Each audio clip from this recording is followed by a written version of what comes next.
was a teacher to many of you and friend to many here. And I think it's only appropriate that we give a homage to him by 1 minute silence. And I know that many of the people who are supposed to be joined for in this meeting have gone for his funeral. And I would like all of you to stand up in 1 minute for a silence.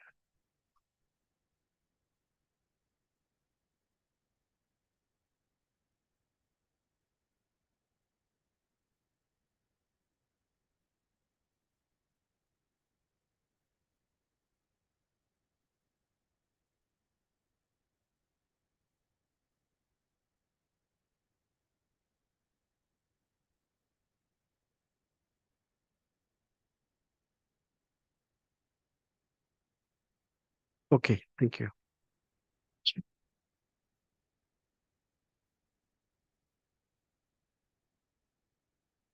Honorable Finance Minister of Kerala and the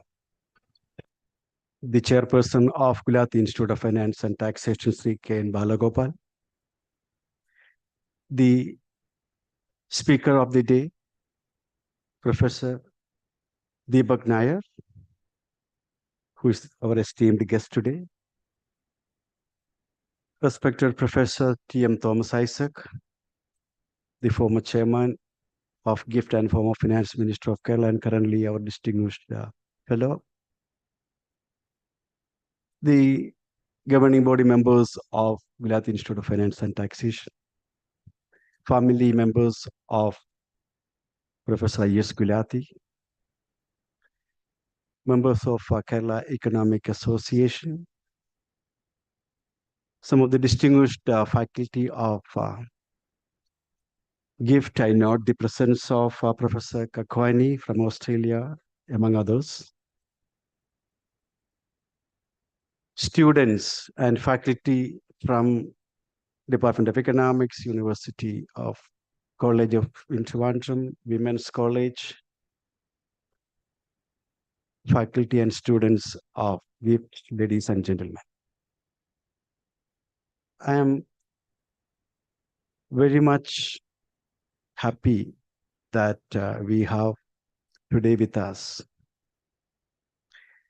one of the most renowned economists whose intellectual accomplishments are in fact not comparable to any of the economists from the country, at least whom I know. And this event, which is the most important academic event of Gulati Institute of Finance and Taxation. And this, when we invited Professor Deepak Nair, he kindly agreed. And he has taken the great trouble of coming from Delhi over here. And this event today, when I also informed to Center for Development Studies, they, in fact, today planned a book discussion on Professor K.P. Kannan's book on Kudumbasri, and they have postponed that. I'm very thankful that Professor Vinamani and Professor Kannan and others facilitated this for doing that. And I also note the presence of some of the important alumni of CDS and also Professor I.S. Gulati students like Professor Michael Taragan here. Now I have a very important and rather difficult task of introducing you to the speaker and welcoming all of you. This is a very difficult task. I find it extremely difficult to introduce Professor Deepak Nair, given his incredible academic, intellectual accomplishments at the national and international level, who is currently the emeritus professor at Jawaharlal Nehru University. And in the current year, he has an important accomplishment of getting invited as the clerk chair in countries and cultures of South of the United States Library Congress. And these are rare accomplishments. I think he's the first economist to be invited to this very renowned chair.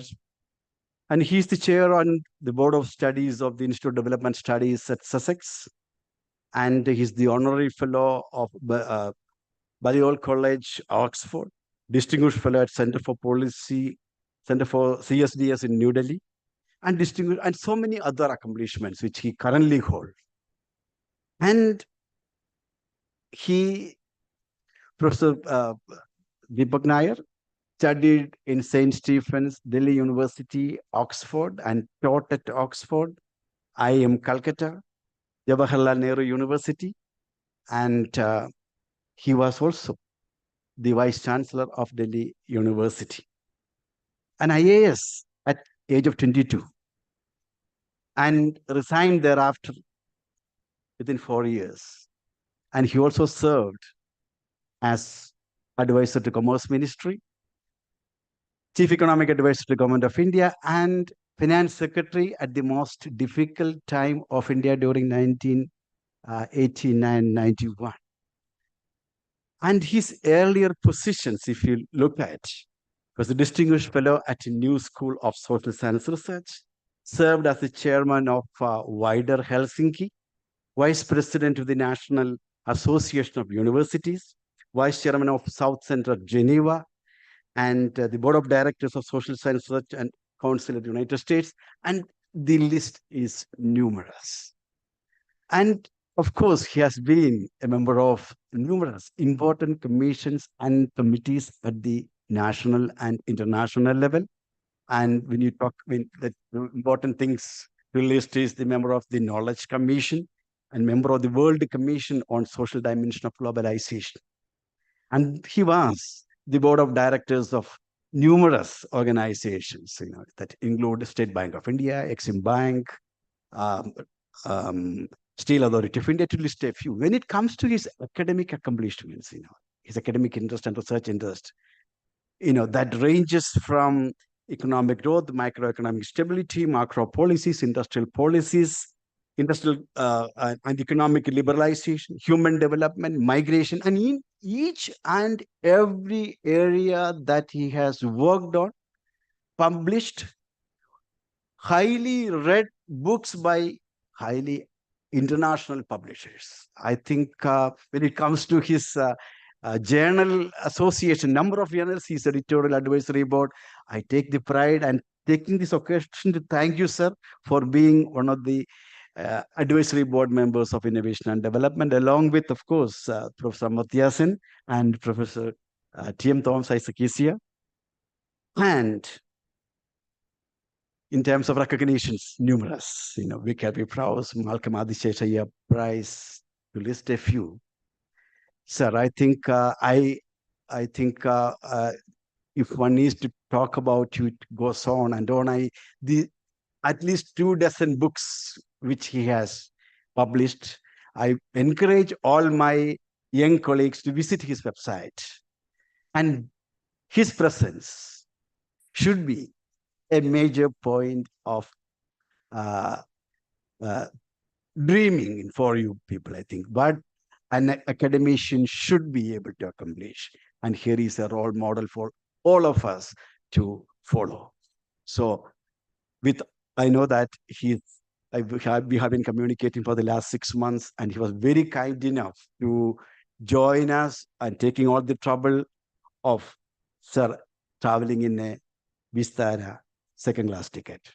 So on behalf of all those who are assembled here, online and offline, and GIFT community, we most warmly welcome you to these meetings. We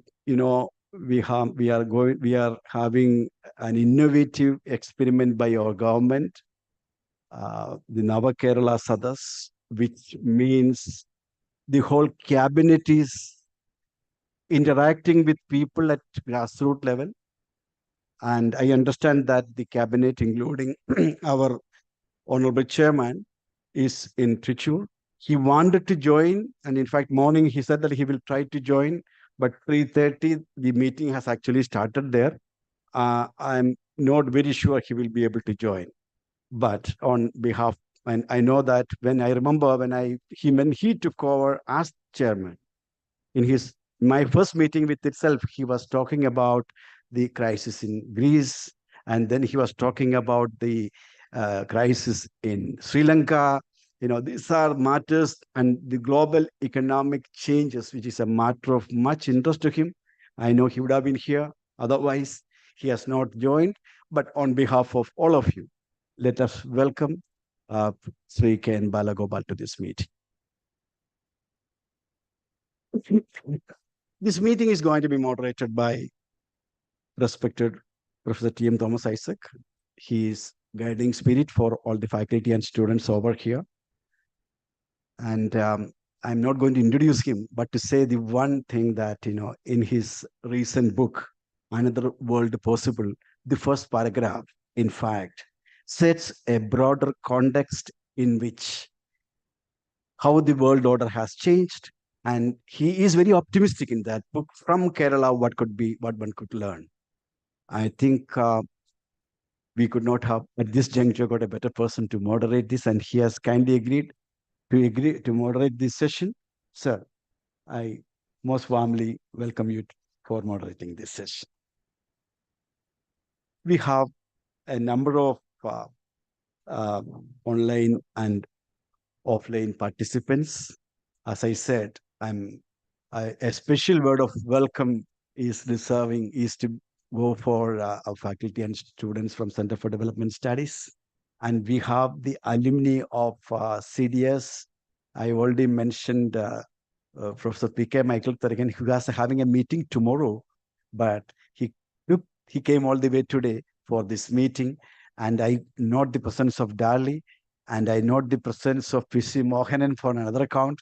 So, and we have the distinguished faculty. I already mentioned Professor Nanak Kakwani, and I'm not going to, I may not be able to mention all the names. And this is your presence. And you are all here, and those who are joined online because of your high appreciation for the speakers, the distinguished guests of the day. And you are also our guest, and your presence and your criticisms to us is the major driving force for all of us in gift. And I most warmly welcome all those who have joined online and offline for this meeting. Professor Deepak Nair, I think this is your second visit to Gulati Institute of Finance and Taxation. I know that you fondly remember your visit during ISLE conference, Professor Narayana and my faculty were doing. And we take this occasion to honor your presence and also honor you on behalf of all of us around here, considering your incredible academic accomplishments. May I request Professor T.M. Thomas Isaac to honor, could you please give me that? Honor Professor Deepak Nair and to chair and conduct the proceedings. Give me that.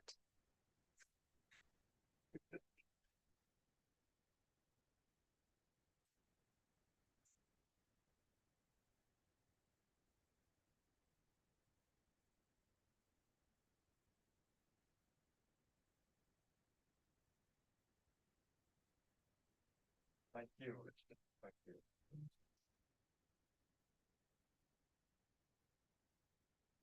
May I now request Professor T.M. Thomas Isaac?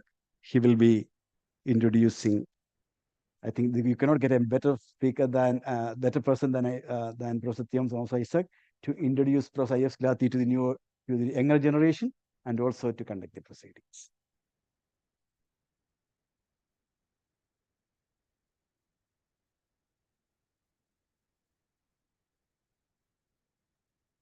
Dear Professor Deepak Nair, who is going to make the 7thGulati Commemoration Memorial Address.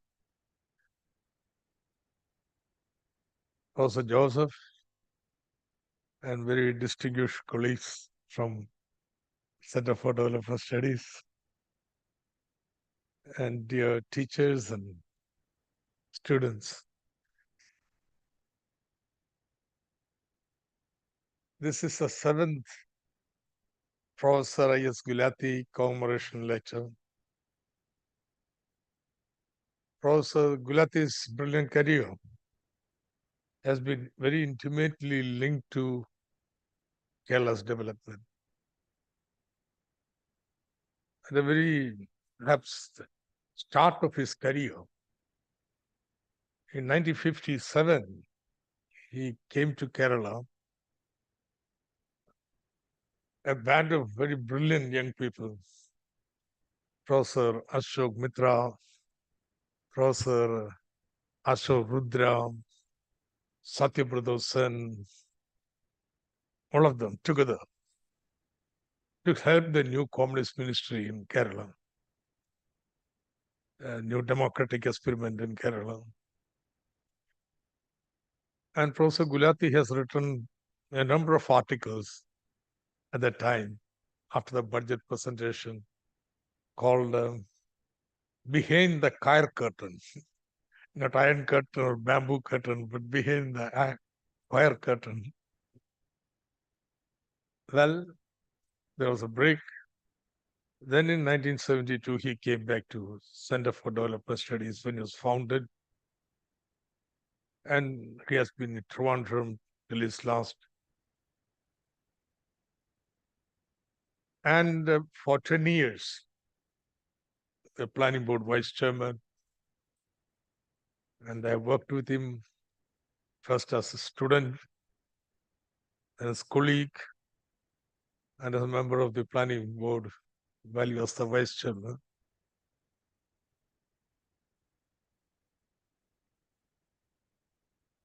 We have, as Joseph was detailed, very distinguished academy, the foremost in India, to make this commemoration address. And we are going to be treated with a sweep of, say, 75 years of the global system, how it has evolved after the Second World War.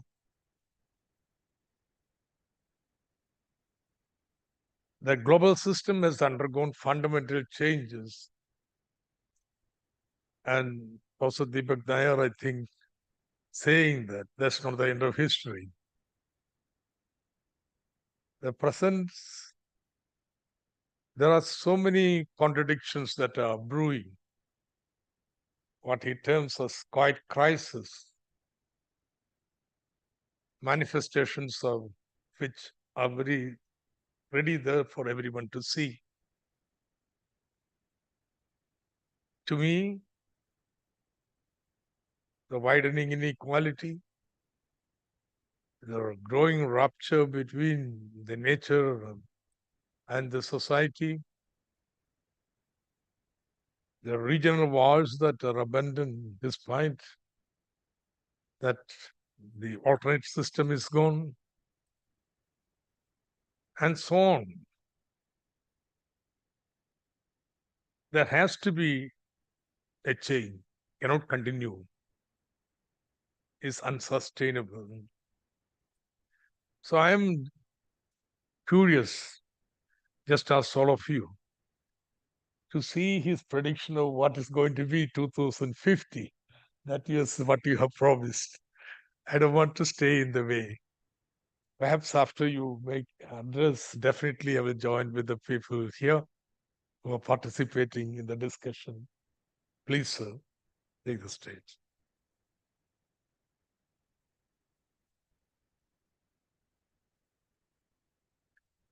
Professor Isaac, Professor Joseph, distinguished guests, colleagues, students, and those who have found the time in distant places or distant lands to join us online.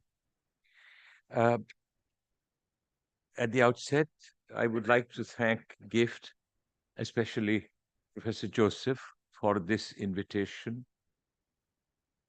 And I consider it a privilege to be in your midst this afternoon to deliver the I.S. Gulati Commemoration Lecture. Thank you for your warm words of welcome, somewhat overwhelming, and I'm not sure that they're deserved. But you will be the judge at the end of this lecture. Uh, I want to begin with Professor Iqbal Gulati. I first met Iqbal, as you always encouraged me to call him. He was 24 years older than I. When I returned to teach at IIM Calcutta from England, I was all of 32. And yet, unknown, obscure academic. I had not been in India in academia. And Iqbal was incredibly supportive, engaging, encouraging, uh, and above all, egalitarian. There was in him no sense of hierarchy, and we would have fierce discussions. But we had, I had a great deal of respect and affection for him, and that's why I feel honored that I am delivering this lecture. Iqbal was a charming person with a wit and a sense of humor. He had a razor sharp analytical mind. Um, he was soft spoken, yet firm. He was self effacing, yet confident. Um, he was always open to persuasion, yet he had courage of conviction. Uh, Above all, I believe he was a wonderful human being and a concerned citizen of the Republic of India. Now, the theme that I have chosen for my lecture is neither macroeconomics, which I have done for a professional lifetime, nor fiscal policy and taxation, which was the passion and the mission of Professor Gulati. Uh, I have chosen to speak about the world economic and political order. And as Professor Isaac said at the outset, he wonders what I'm going to say. Well, fools rush in where angels fear to tread. So we'll see what you think at the end of it. Um, Now, but I think it is a theme that Iqbal, had he been alive, would have approved of because he was deeply interested in uh, the conception and design of the international financial architecture, which he believed was characterized by a democratic deficit.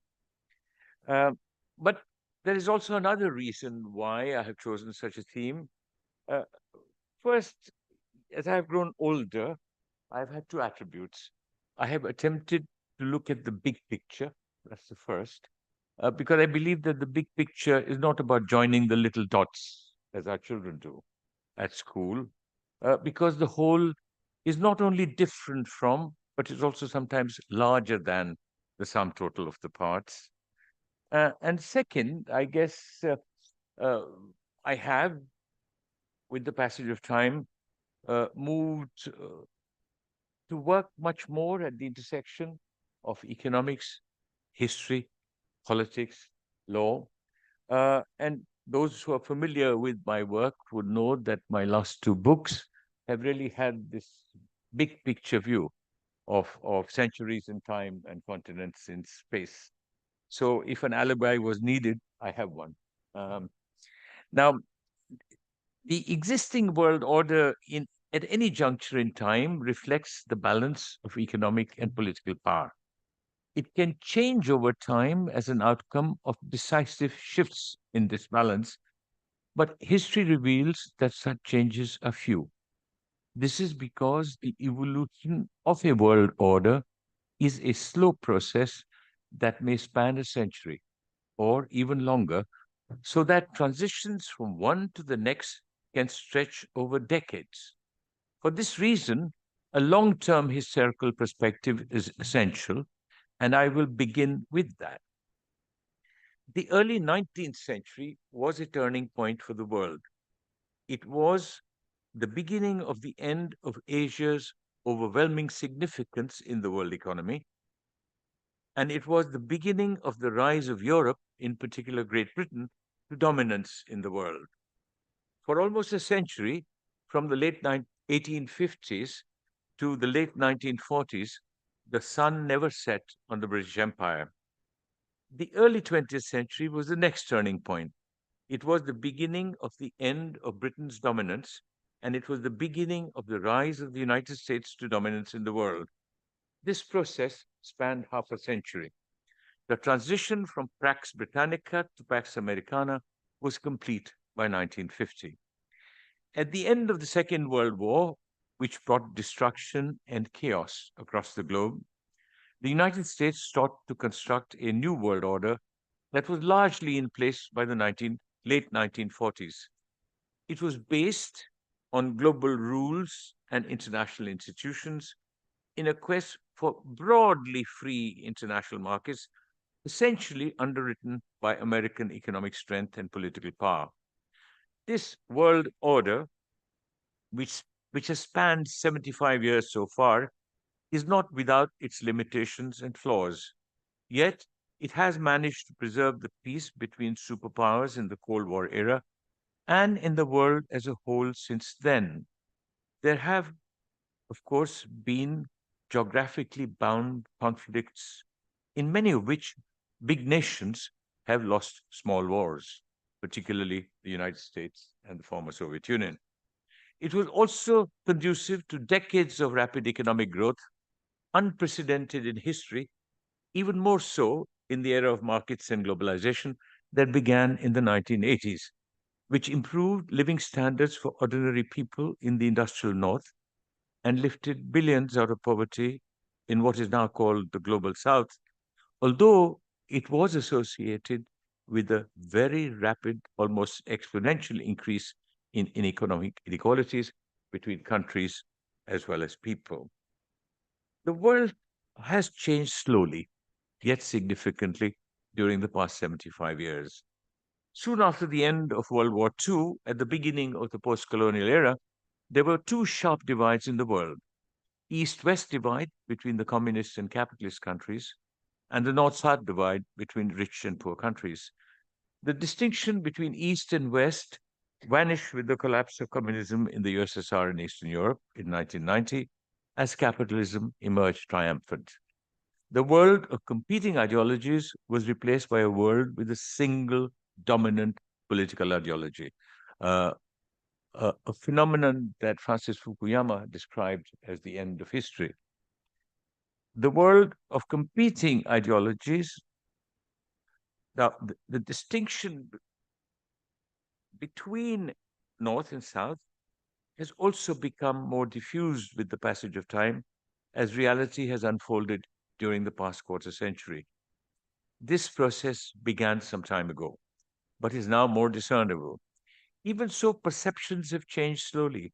There are oversimplified pictures of 1 billion people in rich countries and 6 billion people in poor countries. Although there are many poor people in rich countries and many rich people in poor countries. To me, the most worrisome divide is between the rich and the poor within countries in the world as a whole. The existing world order is now under stress.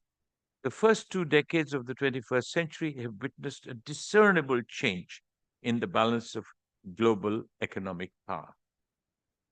Financial crises have dented faith in markets. Mounting economic inequalities have created social and political discontents among people. International institutions, the United Nations, the International Monetary Fund, and the World Bank, uh, the World Trade Organization, are creaking at the seams as they are neither credible nor effective. Globalization is at risk. Economies are going through difficult times, if not crises, with growth slowdowns, double-digit inflation, and persistent unemployment. Politics within countries is contentious, if not polarized. The geopolitical divides are visible and sharper than they have been for decades. International relations are strained, and there are several flashpoints. Clearly, this is the most difficult economic and political conjuncture for the world. Now, in sharp contrast with Francis Fukuyama and his book, The End of History, The Economist, in its one of its October 23 issues, has a cover title which says "Our Markets History: How Much the World Has Changed." Now, the object of my lecture is to consider whether the world order that was put in place 75 years ago is sustainable. Obviously, it will continue until it is replaced by an alternative so that the transition could be prolonged and the outcome will be uncertain. Now, the structure of what I have to say is as follows. First, I will sketch the broad contours of change, which reflect shifts in the balance of economic power in the world, to set the stage before the play begins. Second, I will analyze the evolution of the present world order since it came into existence. Third, I will highlight some manifestations of the crises in the existing world order. And fourth, in thinking ahead, I will pose 4 questions about where we might be in 2050 and endeavor to provide answers. Uh, Now, there is no obvious measure of how economic power is distributed between continents, country groups, geographical regions, or countries in the world. Even if imperfect, perhaps the best index is their share in world GDP. Now, for a meaningful analysis, I believe it is both necessary and appropriate to make international comparisons at market exchange rates. The reason is simple. Computation of GDP per capita in terms of PPP, purchasing power parity, may be helpful for international comparisons or of relative living standards for individuals at a micro level. Even such computations, may I say, are not without their problems.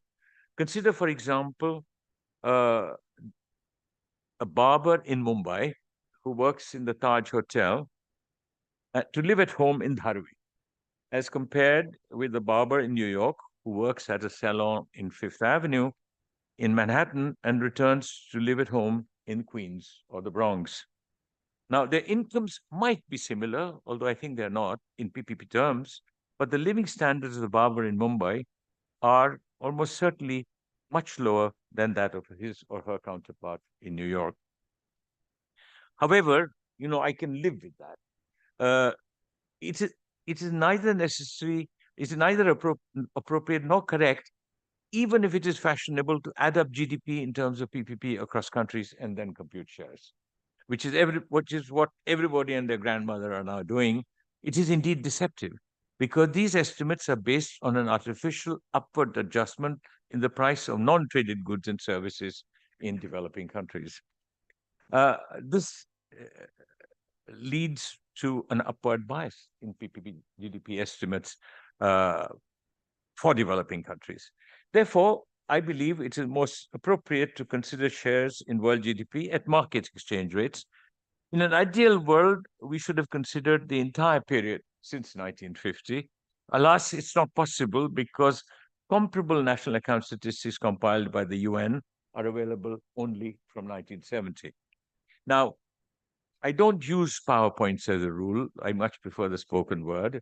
But to give you a simple illustration of how the balance of economic power has changed in the world, I have a few figures.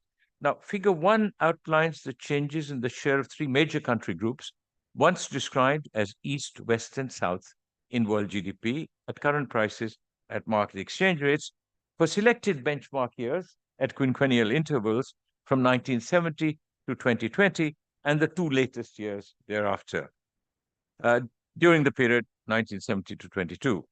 Now, it shows that the share of the former USSR and Eastern Europe dropped sharply from 15% in 1970 to less than 5% in 1980, and after a further dip, stabilized at a somewhat lower level thereafter. The share of industrialized countries was in the range of 68%, a little more than 2/3, until 1980. It rose steadily thereafter to be in the range of 75-80% until 2005, then dropped sharply until 2015, after which it diminished to less than 60%. See, the share of developing countries remained in the range of 20% until 2000, climbed steadily thereafter and rapidly during 2005, 2015, that one decade, to reach 40% in 2022.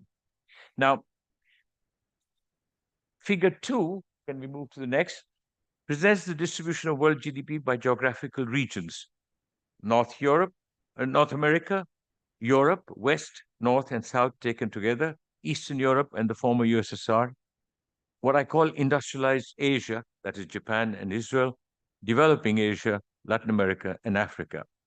Now, this shows that the share of North America and Europe was about 60% until 2005, but diminished to 50% or less thereafter. The share of industrialized Asia, essentially Japan, trebled from 6% in 1970 to 18% in 1995, but declined sharply thereafter, dropping to just 6% in 2022. The story of the former USSR and Eastern Europe is dismal. Its share dropped from its peak of 15% in 1970 to 4% by 2022. The share of Latin America and the Caribbean was in the range of 5% for most of the period, but higher at 7.5% in the 5 years from 2010 to 2015, nothing more than the commodity prices boom. The share of developing Asia increased steadily from 8% in 1970 to 14% in 2005, after which it rose rapidly to reach 32% in 2022, which is the striking part of the story. Now, next, figure 3. Can we move to the next slide, please? Yeah. It traces the share of 8 selected large countries in world GDP. It shows that the share of the United States in world GDP was in the range 25 to 30%, 1/4 to 1/3 throughout the entire period.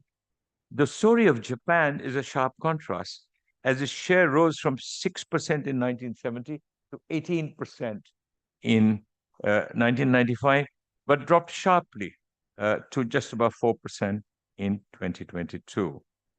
And the rise and fall of Japan is that story.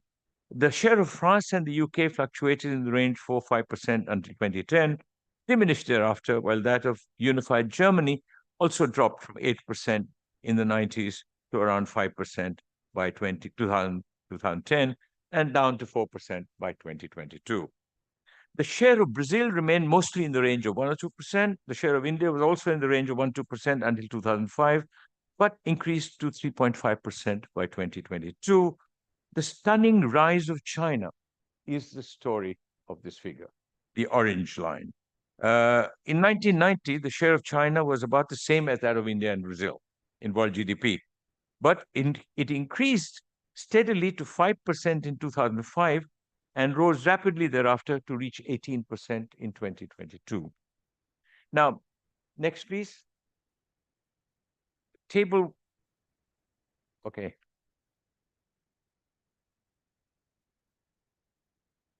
That's why I don't use PowerPoints. Table 1 presents evidence on GDP per capita in US dollars in current prices at market exchange rates. It does so for selected benchmark years at 5-year intervals during 1970, 2020, half a century, and 2021 for 12 selected large countries as a percentage of GDP per capita in the United States. I tried this for 12 countries. This is GDP per capita. Yeah. So you see where the United States is and where the rest of the world is. Now, when I tried the figure for 12 countries, it was too cluttered. I'll show you the table. It essentially shows that the old industrialized countries, Germany, France, and Britain, narrowed the gap with the US significantly between 1970 and 1995. But this gap widened thereafter, so that the per capita income in 2021 was about 2/3 to 3/4 that of the US. The story of Japan is one of rise and fall in relative terms. Its GDP per capita, as a proportion of that in the US, rose from less than 40% in 1970 to more than 150% in 1995, You remember the paranoia in the US about the rise of Japan? This was it. But their share as a proportion of US GDP per capita was two-thirds by 2020 and less than three-fifths by 2021. Now, there is a significant convergence in GDP per capita only for South Korea. Yeah, you could see it rises from 5% to 50%. There is no other country which has that convergence. The catch up by China is striking too, as its GDP per capita compared with that of the US rose from 4% in 2005 to 18% in 2022. A bit like Japan in the period from 1970 to 1995. Now, turn the table. Next slide, please, if you can. I don't know who's doing it. Next. I have an extra. Just take a quick look at it. It gives the numbers instead of drawing charts. Next, please. These are the figures you've seen. Figures 1, 2, and 3. These are the numbers. Next, please. Next. Can we move to the next? We go on. All right. But I really, the essential thing I have, the 2 slides have gone missing somewhere. Essentially, I've sketched a picture of how the distribution in the balance of economic power has shifted over the past 75 years. Okay. Now, by the way, these were I have just put them here. You can circulate them to people who are interested. But this was really to set the stage before the play begins. So I should move on. You can now close this PowerPoint down. I will not refer to it again. Now, let me turn to the evolution of the present world order. For analytical purposes, the 75 years, can you turn this off? Or go back? Yeah. The 75 years since the birth of the present world order are divided into 3 distinct phases by me, each with a time span of a quarter century. So, beginning with 1950 to 1975, the end of the Second World War was a watershed in history for another reason too. It was the beginning of the end of colonialism in Asia, as nationalist movements and revolutionary struggles brought independence to countries. The same process of decolonization started in Africa circa 1960. After more than a century of colonial rule, political independence in these countries provided these countries with the autonomy to pursue their national development objectives.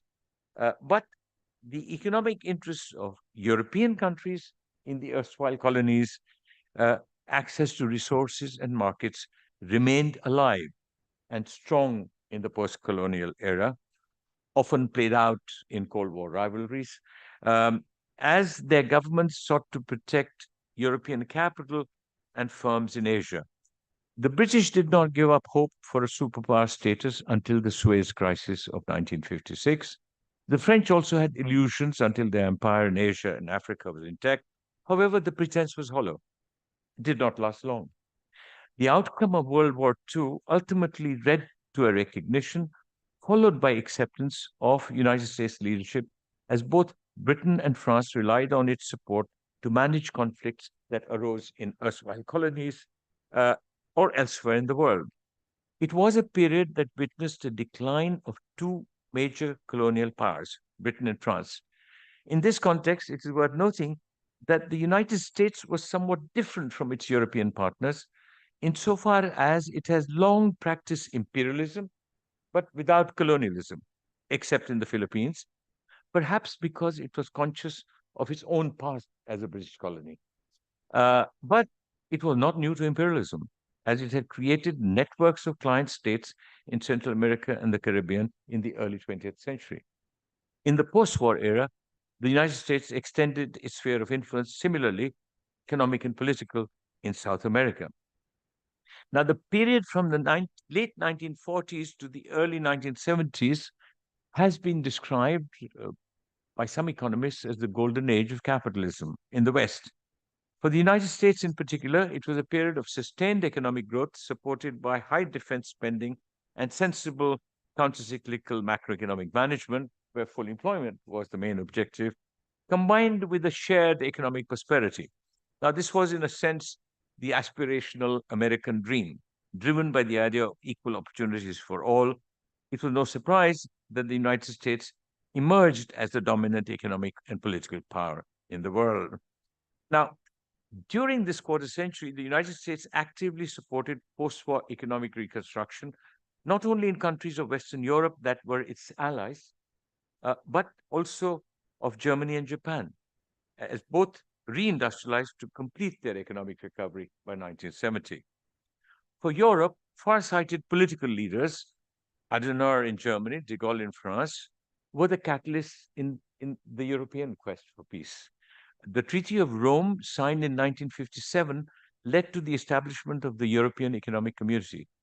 To begin with, it was just a customs union of 6 countries: Belgium, France, Germany, Italy, Luxembourg, and Netherlands, that had been at war with each other just 12 years earlier. By 1975, the EEC had 9 members, including Britain. This period also witnessed the rise of the USSR and Eastern Europe, as its share in world income and manufacturing output registered a steady increase and peaked in 1970. The Cold War, at its most intense, coincided in time. For the USSR, superpower rivalry with the United States was political, reinforced by ideology, driven by ideology, and reinforced by military power, without any parity in economic strength or income levels. The economic rise of Japan, which also started around 1970, was another feature of this period. Second, 1975 to 2000. There were 2 factors that exercised a significant influence on the evolution of the world order in this quarter century. The sharp increase in the oil prices in the mid 70s, which pushed the world economy into a crisis, slowing growth and accelerating inflation, was the economic trigger. It was the decline of Keynesianism and the beginning of monetarism. The consequent emergence of conservative politics manifests in the rise of Margaret Thatcher and Ronald Reagan circa 1980, which undermined the prevalent ideas of social democracy and a welfare state in the West, was the political trigger. It led to a profound ideological transformation in most rich countries. Taxes on individuals and corporates were cut, public sectors were privatized, government expenditures were reduced to balance budget, social protection was diluted, and trade unions were repressed or marginalized. The advent of markets was matched by a retreat of the state. This economic liberalization soon crossed borders as barriers to international trade, international investment, and international finance were progressively dismantled, and world markets were prized open for goods, services, capital, technology, and finance for large international firms from the United States and Western Europe. And globalization gathered momentum. Now, this quarter century also witnessed a development that had profound political consequences for the world order. The economic stagnation and decline in the USSR during the 1980s was followed by the political collapse of communism in 1990. The Cold War, that had been low key for a decade, came to an end. The outcome was a unipolar world in which the United States, already dominant in the economic sphere, also became the dominant political power in the world. The European Union was formed in 1993, ratified by 12 countries, creating a single market beyond the customs union with no restrictions on the movement of people, goods, services, or money. By 2000, the EU had 15 members. The US and the EU together, with a population of 710 million, that is roughly 1/8 of world population, accounted for 1/2 of world GDP. The West was still dominant in the world economy. The rest were yet to come. The economic rise of Japan was the other striking feature of this period. Between 1975 and 1995, as I said, the share of Japan in world GDP rose from 8% to 18%, as compared with that of the United States, which remained unchanged at 25%, while its GDP per capita proportion of that in the United States rose from 3/5 to more than 1.5. At the time, Japan's rise led to concerns and fears in the United States, similar to what we now see in the US with respect to China. Uh, uh, but these were short lived. By 2000, Japan's share of world GDP dropped to 15%, while its GDP per capita was less than 10% higher than that of the US in 2000. In retrospect, this was deceptive because during the 1990s, the small East Asian countries, South Korea, Taiwan, and Singapore, followed in Japan's footsteps. Just as important, in the last decade of the 20th century, developing Asia, in particular China, also started its catch up in industrialization. The disaster story of this quarter century was Eastern Europe and the former USSR, as by the year 2000, their share in world GDP was not even 2%. Now, this quarter century also witnessed the spread of political democracy in the developing world, even if uneven, across continents of Asia, Latin America, and Africa. In that sense, India was an exception in the post colonial era that stabilized the democracy much sooner than others. Countries in Eastern Europe, as well as countries that emerged from the dissolution of the erstwhile USSR, both in Europe and in Central Asia, embraced market oriented economic systems, then described as transition economies. But in these countries, political democracy remained limited or circumscribed, possibly because of embedded history. Now, let me turn to the quarter century we live in, 2020 to now. Now, at the turn of the millennium, the world order was unambiguously unipolar, with the United States at its apex and Pax Americana at its strongest. However, it was not long before winds of change surfaced yet again. It began with the shock on September 11, 2011, as Al Qaeda attacked the World Trade Center in New York and the Pentagon in Arlington, Virginia. This led to prolonged and direct US military engagements in the Middle East, which were sustained by successive US presidential administrations. The consequence was a globalization of Islam that seeks to challenge Western hegemony. There was also an erosion of US influence in Latin America as political democracy, left of center governments in Latin America revived. The financial crisis of 2008 in the United States transformed into a global economic crisis through contagion, which led to a contraction in output and employment almost everywhere. The Great Recession that followed in its aftermath turned out to be the deepest crisis in world capitalism since the Great Depression. This eroded the triumph of capitalism. The shift from the G7, which was in effect the G1, to the G20 in late 2008, the twilight months of George Bush's presidential administration, even if symbolic, was an implicit recognition of change. The recovery in the West was fragile and slow. It reinforced the shift in the balance of economic power, a process which began around 1990, progressively more towards developing Asia, particularly China, where economic growth continued unabated at a phenomenal pace. During the period since 2000, Japan has witnessed a sharp economic decline, and its share of world GDP in 2020 was lower than it was 50 years earlier in 1970. It was replaced by China as the hub of the Asian economy. The economic rise of China has obvious political implications for the world order as it aspires to superpower status and competes with the United States for influence in Africa, Asia, Latin America, and indeed even Europe. Since 2010, the world order has been confronted with mounting problems, what I call the quiet multiple crises. Economic growth has slowed down across the world. Unemployment persists. Inflation has risen to double-digit levels. There's an exponential increase in economic inequalities, not only between the rich and the poor in the world, but also between the rich and poor within countries, while the distribution of assets has become even more unequal. Now, the World Inequality Report for 2022 estimates that by 2021, world income distribution was most unequal.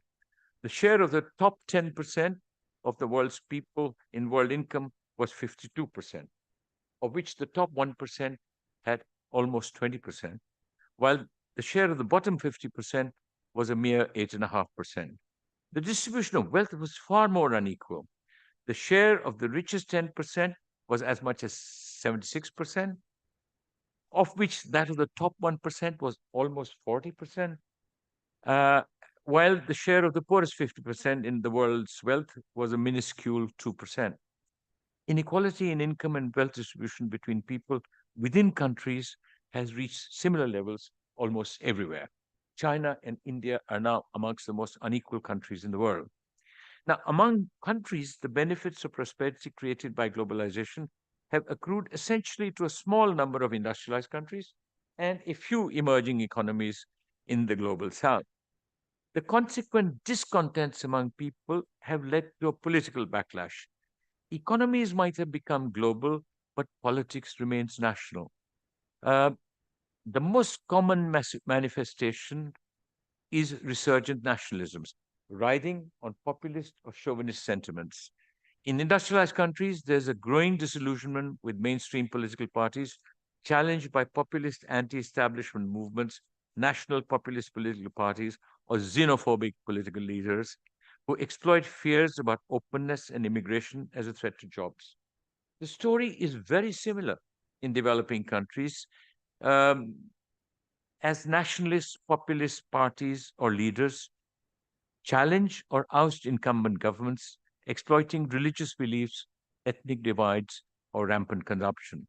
Such political mobilization of economic and social contents has unleashed nationalisms that are attempting to create identities with divides to exclude the perceived other. The Republic of India is a vivid example. The rise of nationalisms has slowly but surely undermined the foundations of the existing world order. Now, let me turn to the crisis in the world order. The raison d'etre of any world order is simple. National laws would suffice if economic space coincides broadly with geographical space. However, in the contemporary world, economic space extends much beyond geographical space, so that even rational behavior by individuals, utility maximization, firms, profit maximization, or governments, national interests, leads to externalities, negative externalities that spill over across national boundaries. But countries are not subject to international laws because there is no world government, there is no world parliament that can enact laws binding on nations. Obviously, creating rules or laws that are binding on sovereign nation states is difficult because it is subject to mutual acceptance. The United States was the exception to the rule at the end of the Second World War. It created a world order. Um, now, but a world order, a broadly acceptable framework, is both necessary and desirable to preserve global public goods such as peace, environment, or human health, and regulate global public bads such as wars, environmental degradation, or pandemics. In recent times, the existing world order has been unable to perform such a role. Examples abound, but let me give you one example of each. Wars. The Russia-Ukraine war that started in early 2022 has disrupted global supply chains in food and fuels. Russia and Ukraine together are an important source of supply for wheat, maize, edible oils, and fertilizers in the world market, even if they are not the largest producers, while Russia is a primary source of oil and natural gas. It has led to double-digit inflation and has hurt the poor and the vulnerable everywhere, particularly in the Middle East, North Africa, and some countries in South Asia that are dependent on imports of food. The Israel Palestine conflict that has erupted on both sides of the Gaza Strip could escalate into a war and shatter the fragile peace in the Middle East, leading to a further spike in oil prices with dire consequences for the world economy. Now, these wars might be localized, but if they continue, they are bound to have global impact. Alas, there is no credible or effective mechanism that could help restore peace. You know, the irony is that we do not even hear of the United Nations, let alone the United Nations speak on this conflicts. Second example, environmental degradation and climate change stare us in the face. There are more frequent occurrences across the world of forest fires, floods, droughts, excess rainfalls, rising sea levels, receding glaciers, temperatures above 50 degrees Celsius in Europe and China, or wet bulb temperatures in India, at which cannot survive, uh, and so on. I could multiply the examples. To be honest, the future of humankind is at risk. In every sphere, the poor and the marginalized are the most vulnerable, everywhere. Now, yet effective progress is much too slow. Now, the latest UN conference on climate change, COP28, is in session in Dubai.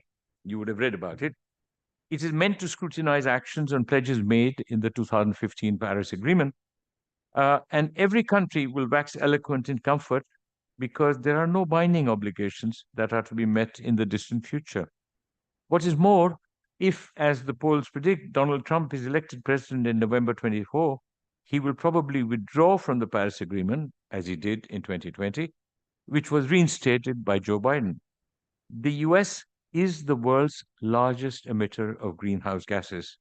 Thus, combating climate change without US participation would be an elusive quest. Now, for Narendra Modi, this is a political opportunity as he invites the world to a COP28 in 2028 in India, just as he says that we will do our bit for climate change even if others don't. Now, health. The global coronavirus pandemic turned the world upside down for 2 years, imposing an enormous burden on economies and people everywhere. It was simply not recognized that problems without passports need solutions without passports. Um, Instead, at a time when international cooperation or collective action was an imperative, the response of governments were driven entirely by perceived national interests, accumulating vaccines in some countries when so many people in other countries remained unvaccinated, or erecting national barriers to international travel, despite the knowledge that microbes, germs, and viruses will inevitably cross borders. They have done so since the Black Death in the 14th century. Beyond international public goods and bads, the world order is confronted with fundamental problem that the balance of economic and power is now very different from what it was in 1945. The rise of developing Asia, concentrated in China, which gathered momentum after 1990, was slowly chipped away at the economic has chipped away at the economic dominance and political hegemony of the United States and Western Europe. The story is, may I say, about much more than China. That is often an illusion. In 2022, the share of China in world GDP was 18%, but the share of the rest of developed Asia was 14%. They add up. Now, the geopolitics of the world has also changed profoundly because of unexpected developments. Under President Donald Trump, a withdrawal syndrome was visible as the United States appeared to be relinquishing its leadership role in the world. This did begin to change with Joe Biden, although the US is ambiguous. But Donald Trump might be at the helm of the US again in 2025. Be that as it may, the decline of Western Europe in a relative rather than absolute sense is also visible, at least to me. There is an irony in this situation, juxtaposed as it is with the rise of Asia, when compared with the rise of Western Europe, largely at the expense of and the fall of Asia during the period 1820-1960. But that is not all. The globalization of Islam is an important factor in challenging Western hegemony. Of course, by far the most significant change is the rise of China and its aspiration for superpower status at par with the United States. Now, let me come in conclusion to contemplating the future. At this juncture, it may be plausible to suggest, but impossible to establish, that the 21st century, in its third decade, could be a turning point for the world order, similar to those in the early 19th and early 20th centuries, which could be the beginning of the end of the dominance of the United States in the world. But this would be mere speculation, for there is an important lesson that emerges from history. Dominant powers are reluctant to cede economic and political space to latecomers or newcomers. Let me cite the most obvious example from the first half of the 20th century. The unwillingness or inability of the then dominant powers to accommodate Germany and Japan, both latecomers to industrialization and empire, into the world order might have been an important factor, among others, responsible for two world wars. History reveals that the emergence of new centers of production in economics and new centers of power in politics do have a profound impact on hegemonic powers in terms of political economy. We've seen that in history with the decline of the Mongol Empire. Now, such processes of change in the world order are always slow. What is more, this is a complex phenomenon which will unravel and unfold over a long period of time. Both the duration and the outcome of this process are unpredictable. Now, in my view, the present conjuncture is an interregnum because the resurgence of Asia, except for China, is not large enough to shift the hegemonic balance. The United States remains the dominant economic, political, and military power in the world. And even if it no longer seeks a proactive role in the world, possibly because its domestic political constituencies are not supportive of the idea, there is no other country yet that can replace the United States in this hegemonic role, which has had multiple dimensions: institutional, international architecture of institutions and rules for global governance; economic, a national currency that is the equivalent of international money. There is no other currency yet. And political, a framework for international cooperation and peace, although that is no longer either effective or credible. Now, given the fluid and uncertain situation, I believe that we are at the early stages of a world order in transition. We can only speculate about alternative future scenarios of a world order that might emerge by 2050, a quarter century from now, or even later. I can pose these alternatives in the form of 4 questions and provide you my tentative answers. You might have your own. We will see in the discussion. First, are we witnessing the beginnings of a transformative change in the world economy over the next 25 years? Second, are we at the cusp of an emerging bipolar world yet again, as it was in the Cold War era with the United States and China as the two superpowers? Third, are we moving towards a multipolar world in which the United States and China may be the lead players, but there will be another 8, 10, 12 countries that are also key players? Fourth, are we going to live with a fluid situation where the world order remains in transition over the next 25 years, and a de facto continuation of Pax Americana? Now, I will endeavor to provide my answers to each of these questions in turn. This is bound to be speculative and is reckless even for an economist. Yet, thinking ahead is a part of the way forward. Now, question 1. There are observers who believe that we are witnessing the beginnings of a transformative change in the world order over the next 25 years. The recent rise of Asia and the emergence of its powerhouse economies, among which China is the most visible, has led to an idea or hope voiced by some that the 21st century could turn out to be an Asian century.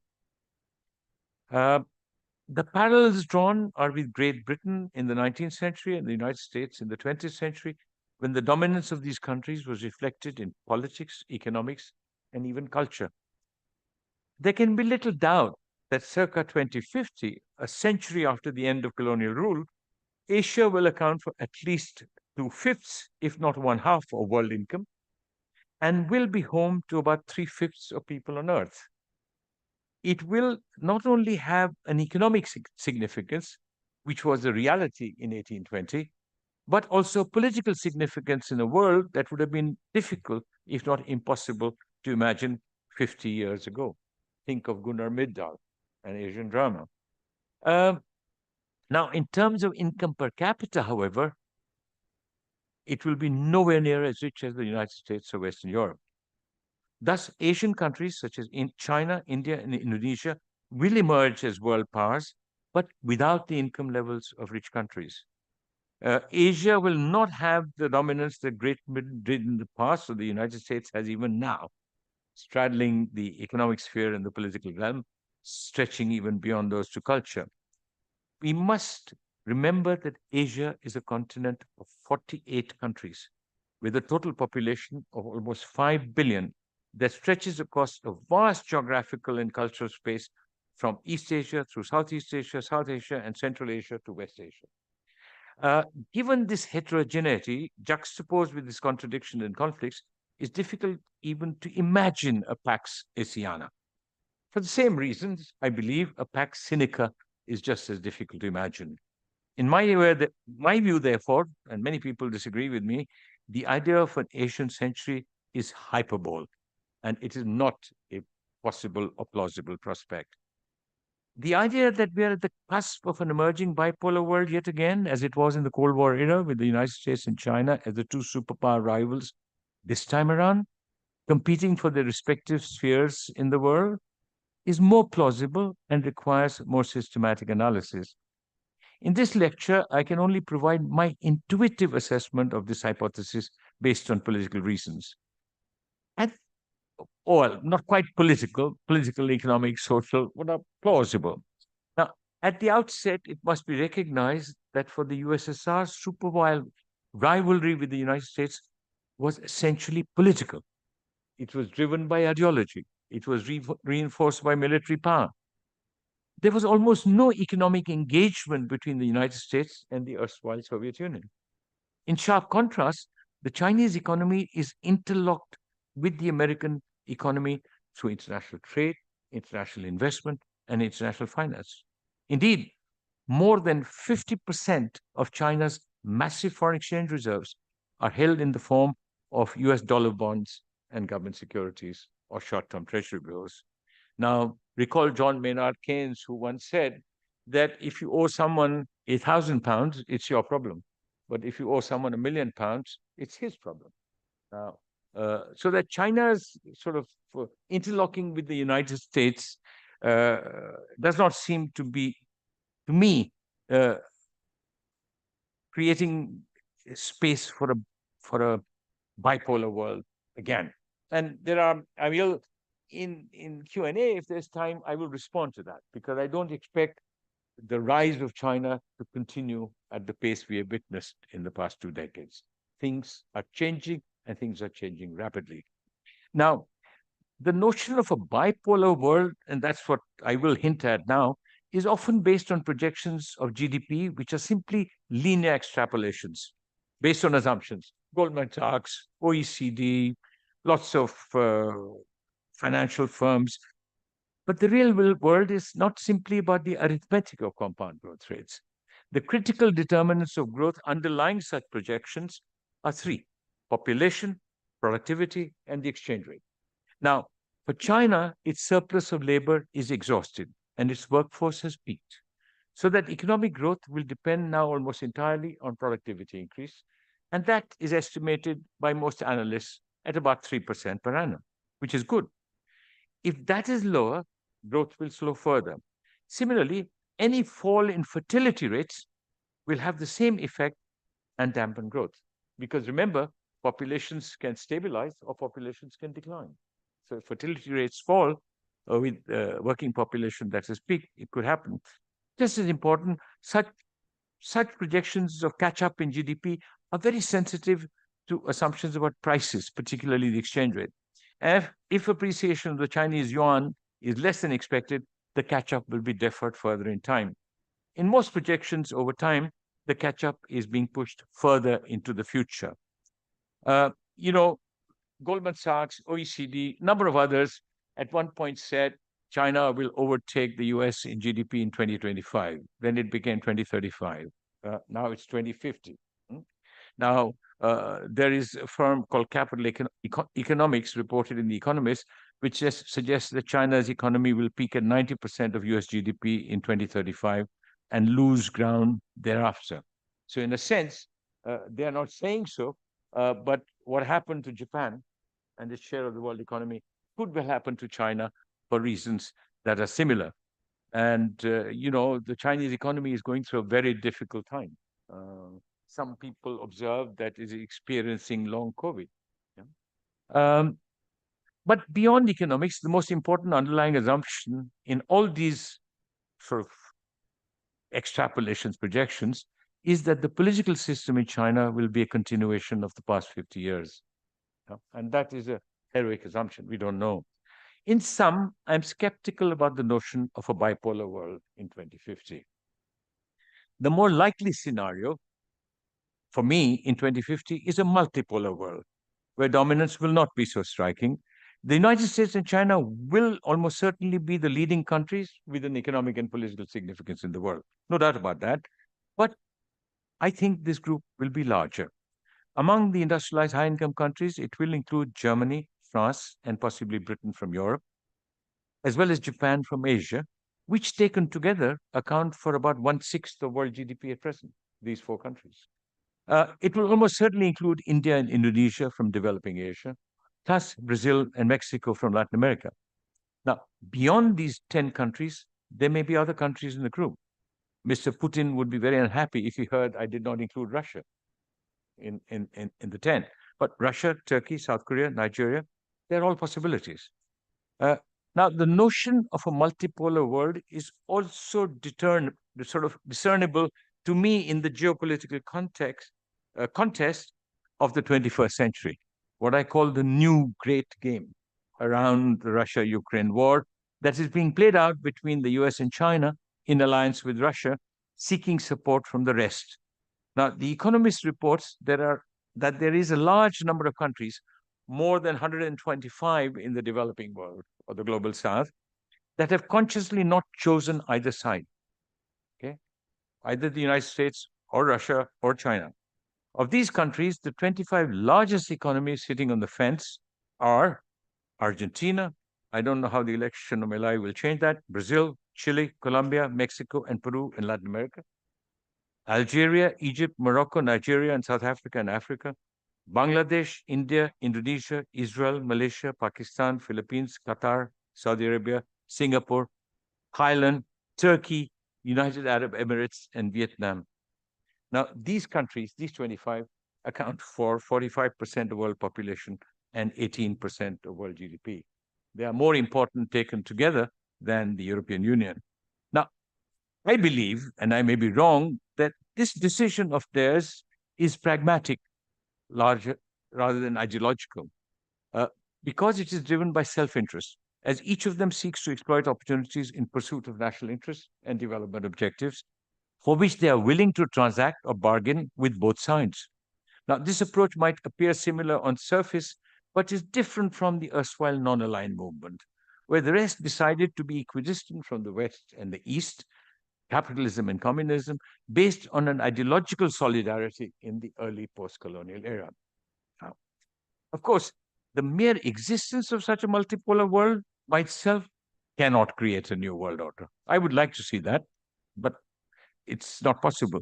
That would require cohesion and cooperation among the two biggest players, which will be US and China, with a smaller subset of around 10 countries, but in consultation with the larger number. Not a G20 type organization, but a more representative consultation. To evolve a framework for a world order that is mutually acceptable and is not so characterized by democratic deficits. Now, this might be feasible, I believe, if there's a shift in the balance of economic and political power in the world, such that these 10 countries taken together are at least as large as one of the two big countries, or somewhere in between them, which is possible. If this does happen, I think it would be an ideal outcome, as it would be in conformity with the present balance of economic and political power, while it will also reduce, even if it cannot eliminate, the present democratic deficit in the world order. But the most probable outcome is that we are going to live with a fluid situation, where the world order remains in transition for the next 25 years, so that there is a de facto continuation of Pax Americana. Essentially, it's what I would call the default option. Now, historical experience suggests, and I'm going to end, I'm sorry I've taken a little longer than I had intended, that crises or wars that lead to decisive shifts are the catalysts of change. This was so in 1945. Economic and political realities have changed profoundly since then. My view the world should not have to wait for another crisis of such proportions to act. Whether it's war or climate change, the existing world order is clearly under stress. The symptoms are worrisome, and there are alarm bells, but people are not hearing them. I can only hope that enlightened self interest and a wise political leadership of leading countries will provide the impetus for international cooperation and collective action. But resurgent nationalisms everywhere, including in all the big countries I mentioned, are going to be an enemy of this change. Let me stop. Thank you. I would welcome any questions.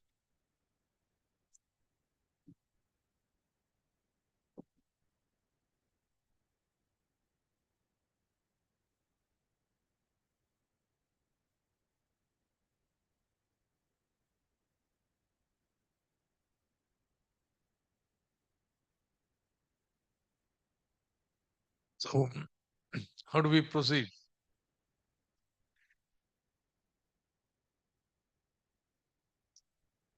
Okay. Now, the first question, you raised 3 questions we answered? Four. Yeah. What are the possibilities? So, what are the possibilities? First question of a new in the Asia, resurgent Asia becoming hegemonic power. Hyperbole. It won't happen. That's my view. okay. A lot of people believe. Yeah. 2, a new bipolar world, say USA on the one side and China on the other, is a little more plausible, but not going to happen. And third one, The multipolar world. A multipolar world in which there will be the US and China, possibly in polar position, but there will be at least 10 other countries which taken together are important. okay. And the fourth one, The fourth one is the default option that the present Pax Americana will continue until such time as we put something in. okay. Now, I was very interested in the particular table where per capita income distance with the US. Now, if you look at that, but most of your discussion was with respect to global share of the GDP between various countries and groupings. But if you look at the per capita income, but for China, there is hardly any catching up with the third world, with USA. Very marginal, less than But it's gone to 5. 18%. Hmm? It's gone China, China's gone to 18%. from 4% to 18%. Yeah. China, but not the other countries. So on the whole, no, it's in support of what you have said. At this scenario, when if you compare the per capita income, the catching up is so distant away. In fact, something disruptive should happen otherwise. Say in the last 50 years, the movement, but for China, has been not very substantial. So if you take GDP global share, there will be changes that are happening, shifts that are happening. But relative standard of living vis-a-vis United States or industrialist countries and third world, that is relatively stagnant. So even if the share in the global GDP rises very sharp, say India's global ranking may rise to third by 1947 or something. But still per capita income wise, India would be say 10% of USA. The moment is Three, 1947, I'm saying, if you go this way. So, isn't that a very skeptical view of the future that we are going to be down at this bottom for the next 25 years also? Did you receive some more comments? Yeah, I think maybe it's absolutely. Somebody, Professor Kannan. Yeah. Because there's so many points that okay. You don't mind if I come there and just face the audience?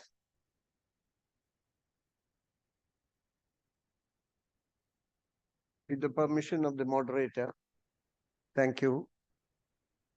I have listened to Professor Nayar so many times. I cannot count that because for us, those of us in the Indian Society of Labor Economics, I think we get more opportunities to listen to you.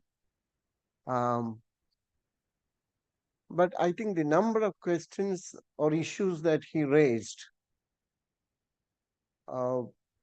makes us think very deeply. All those who would like to understand the further evolution of the world order. And I take it that his two earlier works, The Catch Up, that's a remarkable turning point in my understanding of how the economic world order is changing. When he picked up 14 countries as the next 14, I wonder whether there is any more now. You had already included Vietnam. No, not in that, but it was in what I call the next 11, as it were. I had Oh yes, yes. So my understanding of the reading of his books and others suggest that we may have a little more than 14, and Vietnam would be a important candidate in that. So there is a further strengthening of the Asian. What I find in him more interesting than Kishore Mehbubani is that Mehbubani is almost emphatic that 21st century is Asian century. Of course, he has made it from a more broader international relations perspective than just the hard economic facts, which also I recognize, because while we are I wouldn't say obsessed, but we are very keen to support our arguments with economic facts. I think there are also other forces where the West is learning to live with. And that, in my opinion, is since 1945, the Western powers have not been able to dominate a country. Starting with Korean War, stalemate, Vietnam, the complete big nations, small wars. Yes, big nation, small wars. So I'm making it as a West versus the rest. So the pre-1949 situation got completely changed in terms of political domination, even during the Cold War. Even Soviet Union couldn't, dominate Afghanistan, and subsequently United States. Although Afghanistan, by any stretch of imagination, was or is an economically strong power. I think that speaks a lot about the post-colonial era, where political independence, and that comes along with your collective dignity as a matter of force in international order. That even if you are so poor, you are not willing to be dominated, either by military means or by all kinds of economic means, as in Pakistan. And Pakistan people don't accept US even when they were being given so much of money. So there are other considerations. So domination has been out from the scene, political domination. Correspondingly, I think although economic domination continued in all kinds of ways, my, and your explanations both in the catch-up and the subsequent Asian transformations and Asian resurgence and other literature tells me that much of the um political consequences of neoliberal economic policy, let's say from the 1990s, although the neoliberal agenda was with the World Bank and IMF, even in the 70s, and many countries were persuaded to go through that. But with the formalization of WTO and the entry of China and China's acceptance of neoliberal economic policies, with their own characteristics, and probably upset, I think, most countries or the economic relations as between countries. And one consequence that you eloquently described here and told us is the rising inequality. Rising inequality across countries and within countries.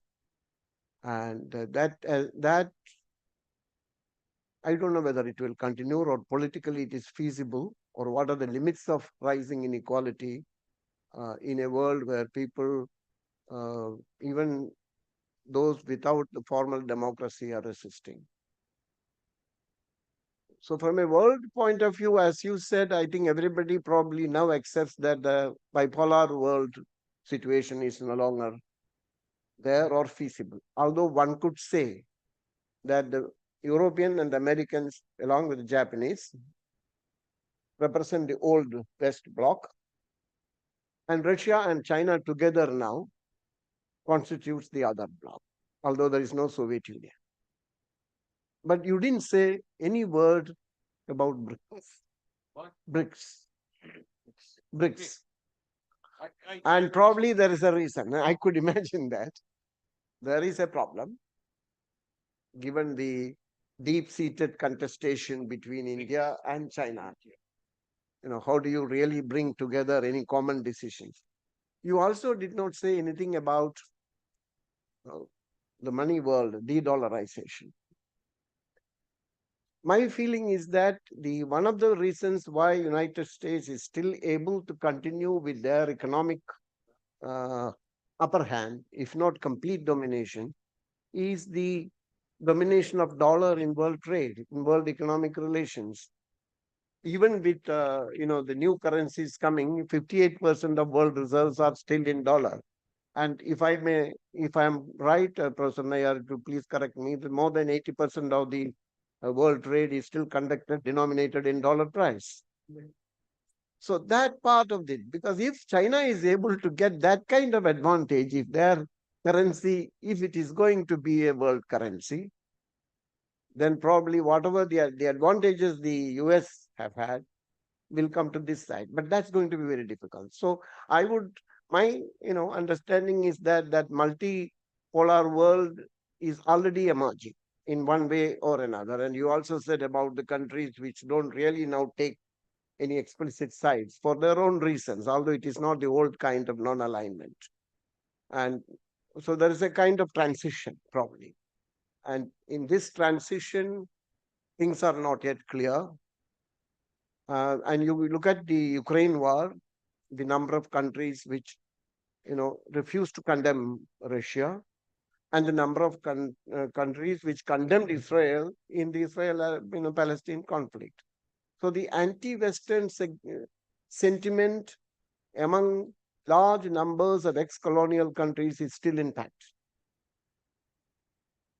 So there, I think multipolarity may, let me put it this way, that multipolarity may also be a better system for developing countries, including Asia. But Asian resurgence is already there. Demographically, there are advantages, and various kinds of Asian advantages are asserting itself. Latin America, as he said, is probably coming into the scene much more forcefully than before, but they have limitations, especially on the demographic side. So I think multipolarity. I think we'll take 2, is 3 probably related the questions. one that is Then evolving respond. more strongly. Thank you.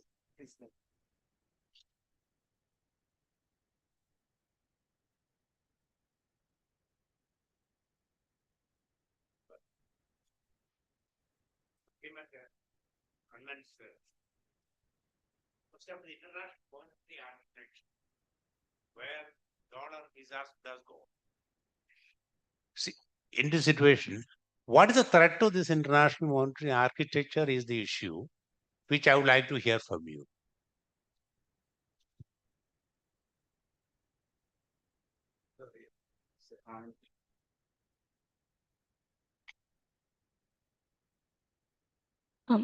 Hello. Okay.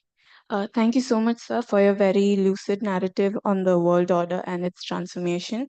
So my question is on the modern Silk Route, or the One Belt, One Road initiative, which was brought out by China. And in this case, Israel is also listed as a participant out of the 150 plus countries.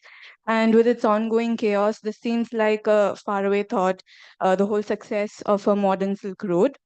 But if it is a success, then this only increases China's power, and with easier access to the Middle East and its rich resources. So, at the same time, America also has some of its critical components for technology coming in from Israel, and it is one of the biggest trading partners. So, this sort of, you can casually say there's a love triangle between the three countries. So, my question is, how would you place this situation in the whole transformation and the emerging order that is coming up? Thank you.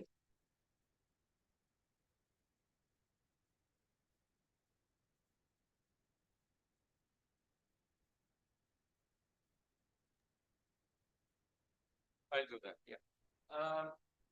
Let me begin with Professor Isaac. Sorry, you have a question too? Well, I can remember one more. After that, I will answer them. Yes. Thank you, sir. So the economic change is You may introduce yourself from the School of Law. yes. I'm Sneha Sajan. I'm coming from University of Kerala, Karivattam campus. I'm doing my financial economics there.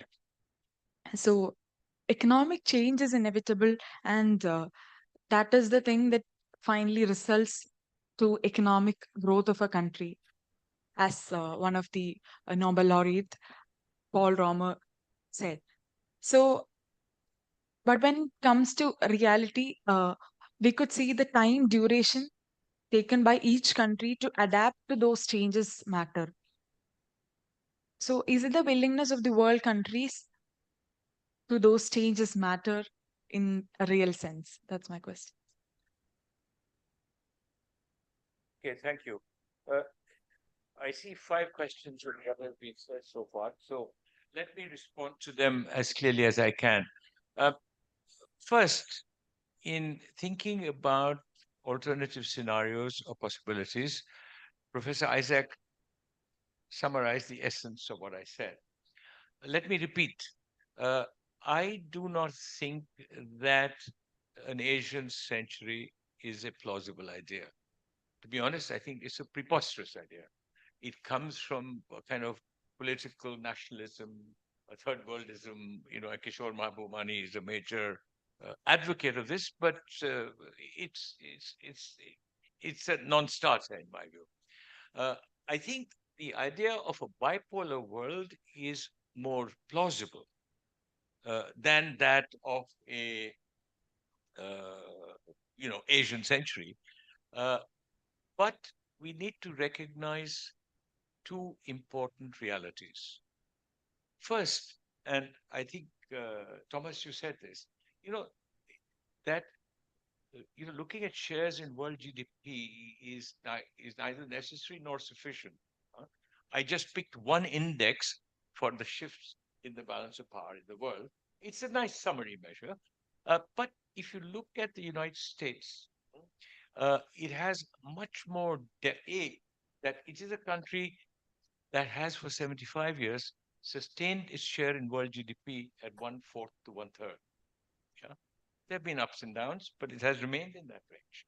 Nobody else has managed to do that for as long as that period. Yeah? Even Britain didn't do it for as long a period because by 1914, US had overtaken it. So US has a an income level that is high.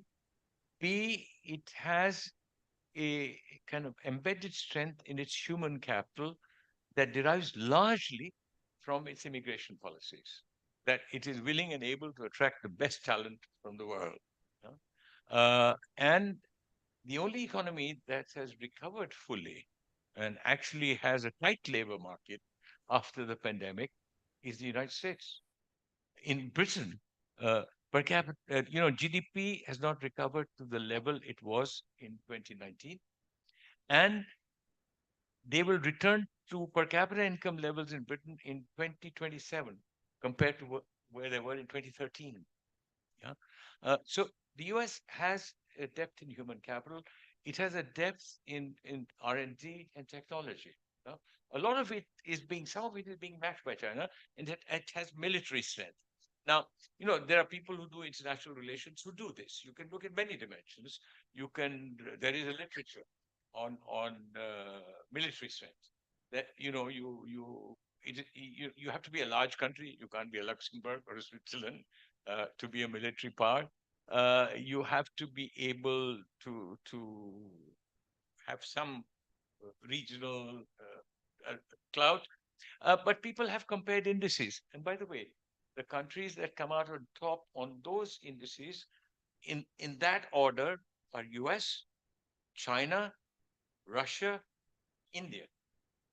Yeah, those are the countries on military parameters. Although the Economist writes a piece only this week about how Modi is trying to build up rebuild the army, which is outmoded.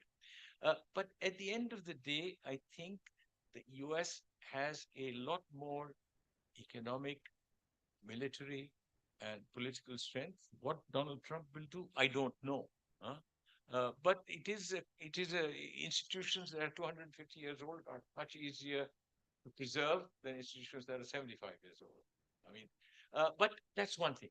The other thing is that China, the probability in my assessment that China will be able to sustain this rate of growth, this technological advance, it has done much better than most in terms of what the World Bank describes as the middle income trap.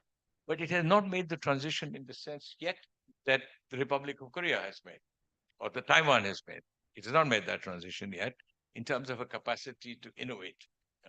It is much more, China is much more the Singapore model than with better bargaining with international firms than the Korea-Taiwan model, which developed domestic technological capabilities in individuals, in firms, developed brands. China doesn't have that yet, but China has a military strength which is ranked high, and their military expenditure has been rising. The only thing I would say is that at the end of the day, what China can or cannot do will depend on the sustainability of its political system. And that, at the moment, is an open question because there is in China, there's no literature on this, but what little one sees suggests that there is a challenge to Xi Jinping as well. And there are discontents, which are quite large. His withdrawal on the zero COVID policy was an example of that. And everything I said, I mean, that I think these projections are meaningless. I think that China cannot continue to grow at 3%. I think the possibility that China might repeat in the next 20 years what happened to Japan is also real. So I don't see a bipolar system at all. By the way, in my view, Kannan, a multipolar world order is both necessary and desirable. But the question is, what will make it materialize? Yeah, and the choice of countries, in a sense, is judgmental. I could get some right, I could get some wrong. I don't see, by the way, that BRICS or G20 are a road to anywhere. BRICS I think, is already dead with the attempted enlargement of BRICS to include countries that are visibly in the Chinese influence, political influence. So BRICS is a road going nowhere. As it is with Russia in it was difficult. But now with this enlargement, I don't see any possibility. I think G20 is being used by political leaderships to create mileage in their domestic political constituencies. It has no moral, no legal stature. Why do you have these 20 countries? Because Bush decided that in 2008. And we meet in alphabetical order. Mr. Modi changed that. He traded with Indonesia and do it in 2023. Otherwise, we would have done it in 2022. But I don't think those are institutional mechanisms. I think we'll have to create new institutional mechanisms for consultation. And this consultation will not simply be about population size or economic size. You will have to give representation to the least developed countries. So, you can't, 178 countries can't negotiate. So at the end, you will have the 12 big players and maybe a representative from each set, about 20. to do that. I actually believe that this is the most plausible. But that brings me to the third question, which is about, we know from experience, 1817 to 20 to 1914, and from 1980 to now, the two eras of globalization that most people know about, there were earlier ones too, Pax Monolica. Sorry. So do I have to repeat anything I said? No. I have a classroom voice, so you can hear me. I think that we are going to have to get to a situation where the US and China, without doubt, will be the largest countries in the world in terms of income, in terms of technology, all of that. Yeah. But there will be others too. And I want these others to do better. And that will include Brazil and Mexico from Latin America. That will include India and Indonesia from Asia. That will include Nigeria. You'll need one or two African countries, but it could be Vietnam, it could be Iran, it could be Turkey. There are many possibilities. Russia, I don't see as a major player. They're a country with 180 million people that is being half colonized by the Chinese in Siberia, and they are on a road going nowhere. It is a war they are not going to be able to sustain. It's a war of attrition. But Russia, I think, will even if they win the war, although these wars are never won, even if they win the war, there will be a much diminished economy and polity. So I don't see that as a major possibility. But as I said, I'd like to see a multipolar order, but the existence of a multipolar order will not create a world order. What we need, and this is where I think we need to recognize the logic of international collective action. My concern is that political leaderships everywhere are riding resurgent nationalisms. Everyone for themselves unto themselves. May the devil take the hindmost. Now, that attitude has to change. 100 years ago, we recognized the logic of international collective action. We don't anymore. So, do we have to wait for a crisis for people to recognize the importance of that? I hope not. I hope that 15, 20 years from now, enlightened leaderships, what we are doing in terms of environmental degradation, what we are doing in terms of global health. By the way, there will be more pandemics. People working in that area say so. I've done research saying so. So we have to, as I said, problems without passports need solution without passports. So you need an international collective action. And that ultimately depends on political leaderships. Okay. Sorry, I should be faster. National currency, international money. You asked about the international monetary architecture. Look, I will be candid. There is no country in the world other than the United States which has a national currency that is acceptable as international money. Whether it is transactions in international trade, international investment, debt is denominated in US dollars. Yeah?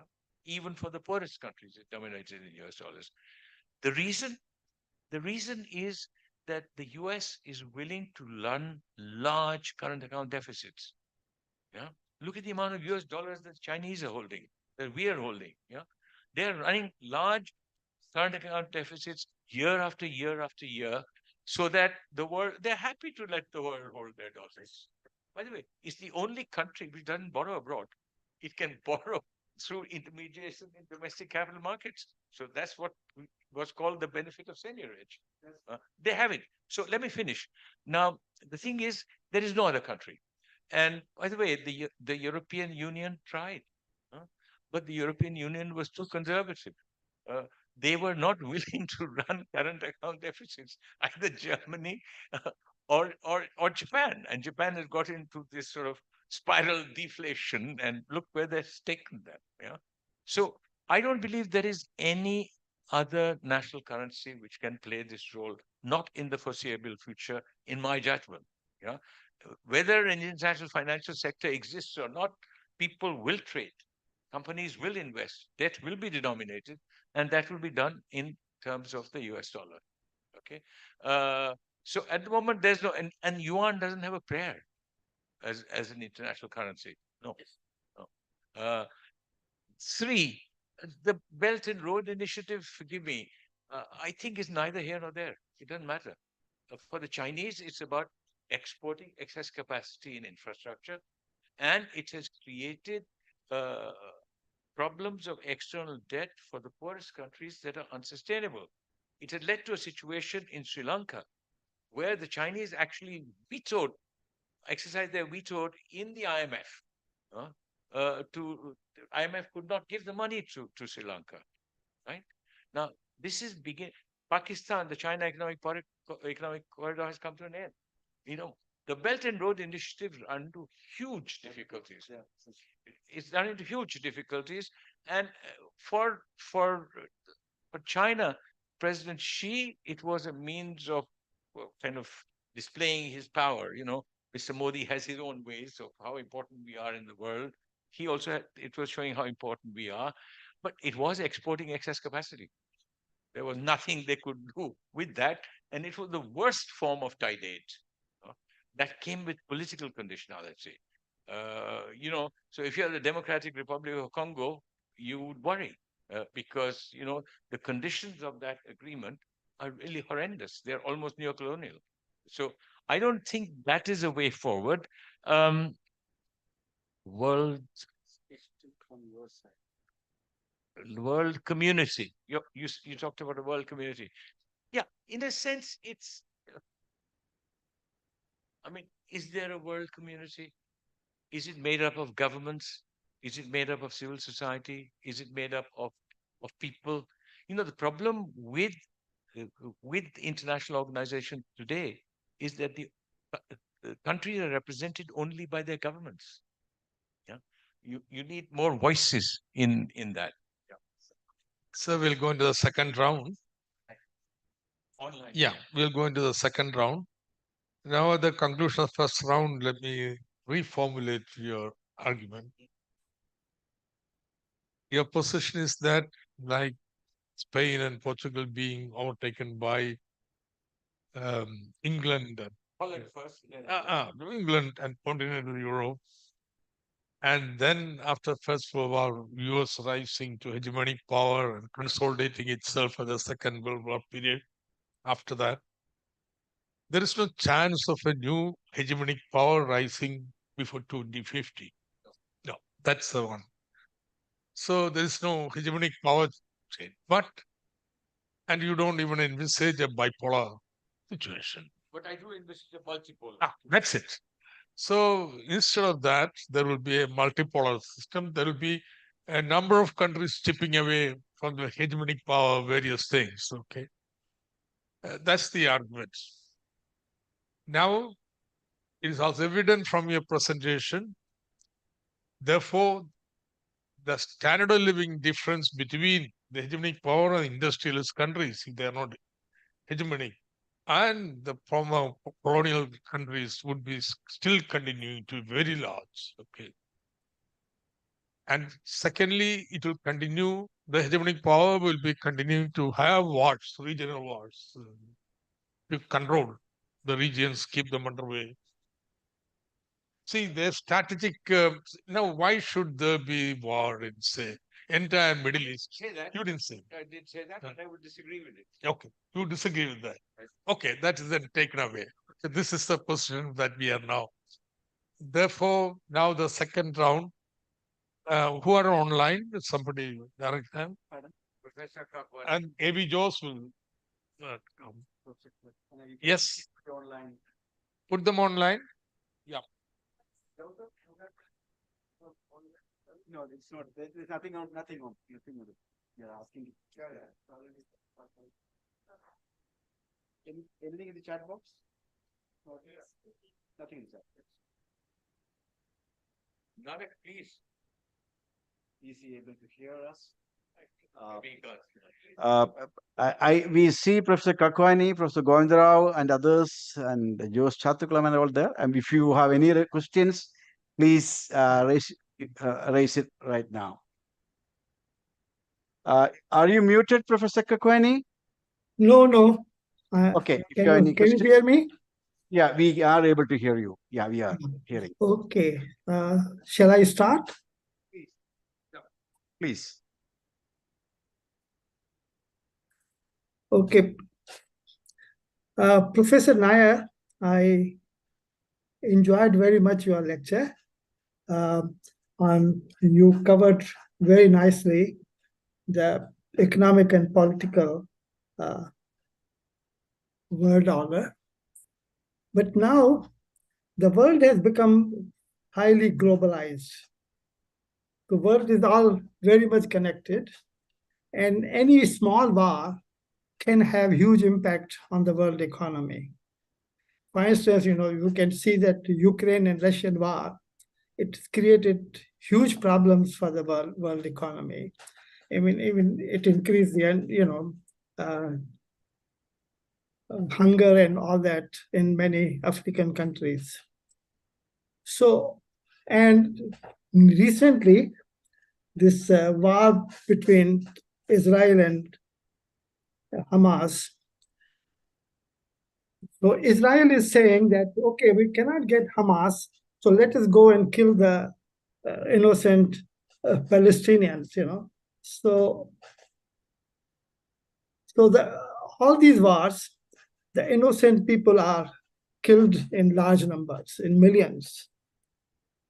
So my idea is that can we have some kind of a protection of innocent people, that if any country kills the innocent people, they have to compensate them.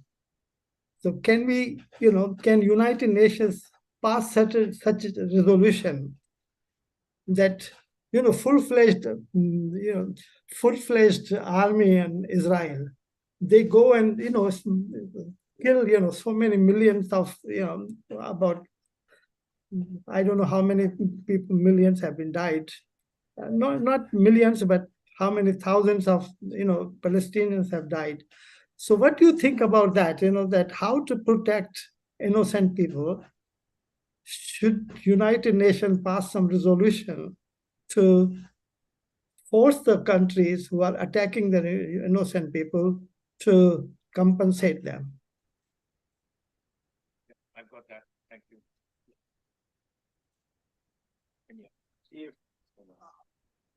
Anyone else from online participants? You're welcome. Please raise your hand. Okay. That's fine. I think, and now, Dr. Evi Jose. yeah, there is Dali, Evi Jose. Please.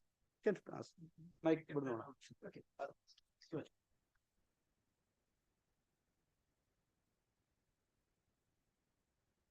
Thank you, Professor Deepak Nair, for that wonderful presentation.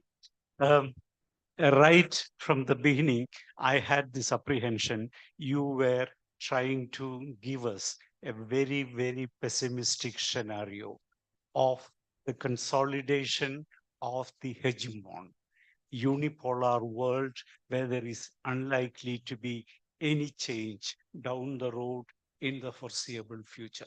That's the way I got it, because you are drawing repeatedly to the likelihood of Donald Trump returning to power. And we know that in 2020, we were very close to the most powerful democracy in the world being hijacked away, the institutions being hijacked away. That kind of a risk is likely to happen in many countries, rich and poor. And the consolidation, the strengthening of the hegemon only reinforces that point that democratic institutions are not safe. And there is also the question of there is greater tolerance of inequality. And there is greater tolerance of totalitarianism all over the world. And these are extremely dangerous developments. And you think, and I also subscribe to that, that these things are likely to continue unhindered for a while. Therefore, it brings us to a question: what are the implications for the kind of cherished ideals, cherished dreams of a younger generation for secularism and equality? And I dreadfully look forward to the future where the world is going to be tolerant to inequality, which we always thought was a very inequality, which we always thought was a very explosive force. It doesn't seem to be the case anymore with the ascent of all these tycoons all over the world. Same with secularism, with the kind of strengthening of religious fundamentalism and adding fuel to the fire in many quarters of the world in the name of religion. We think we are drifting away that ideal, cherished world we all dreamed about. It doesn't seem to be the case happening before us, at least in the foreseeable future. Thank you.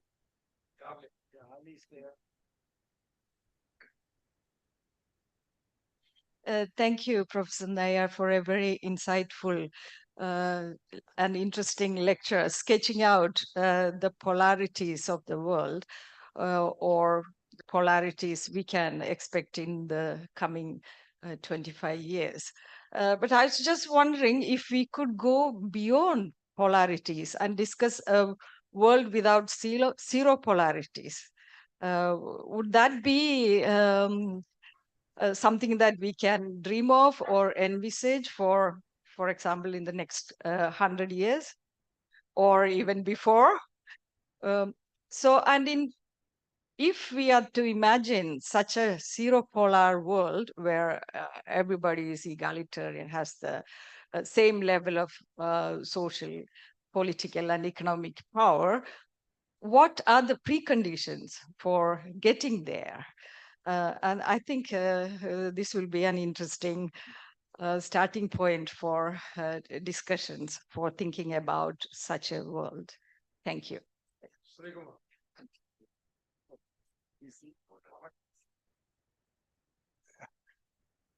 Thank you, Professor Deepak Nair, for the wonderful talk. And this is the first time I'm listening to you, because I'm a geographer. I don't come in this one, but I'm in contact with these people. I think you mentioned the point, but I'd like to know a little bit more elaboration. That given a multiple, first point, I think you made the geographical space and the economic space is now there's a dichotomy. Yeah, in fact, post-globalization that we really see that one. Second issue comes that given a multipolar situation, if climate change and environmental degradation, the way it is moving, giving the different scenario of the temperature rise and the climate change, how do you factor in this multipolar world within this? Because when you're thinking for the multipolar world, basically from the economic point of view. But if you try to factor in this one, because I was just looking into now the report from the Stockholm Resilience Center, but they factored in planetary space share on Human Development Index. And the whole ranking has gone upside down the moment you try to factor in. So my sort of the submission that if you can enlighten over this one, that how in this multipolar world the climate change and the environmental degradation will be factored in. Thank you. So this is not my area, but still one doubt remains. Do you find any role for the international agencies like the United Nations in the new order coming out? Because the current Palestinian crisis, all that we find is the Secretary General criticizing Israel and nobody listens, basically. So is there any role for this UN kind of agencies?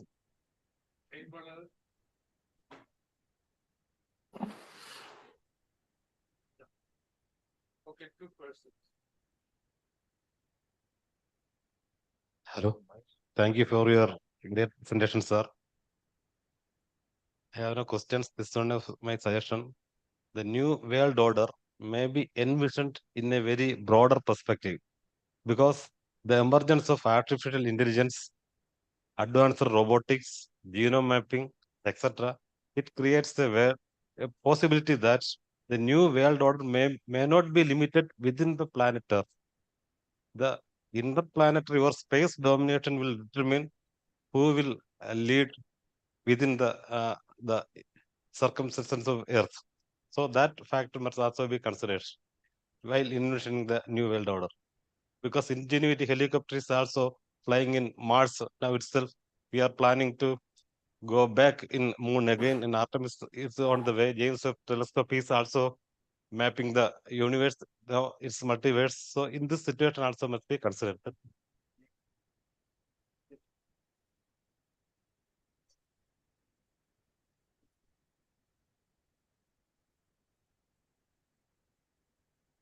Hi, sir. It was a great presentation. My doubt is with the advent of cryptocurrencies and the decentralized financial system, how do you think the new world order would be? I mean, what are the implications of these technologies in the probably in the financial system too? It has implications. And the new world order, what do you see? How is it? So, yes, thank you.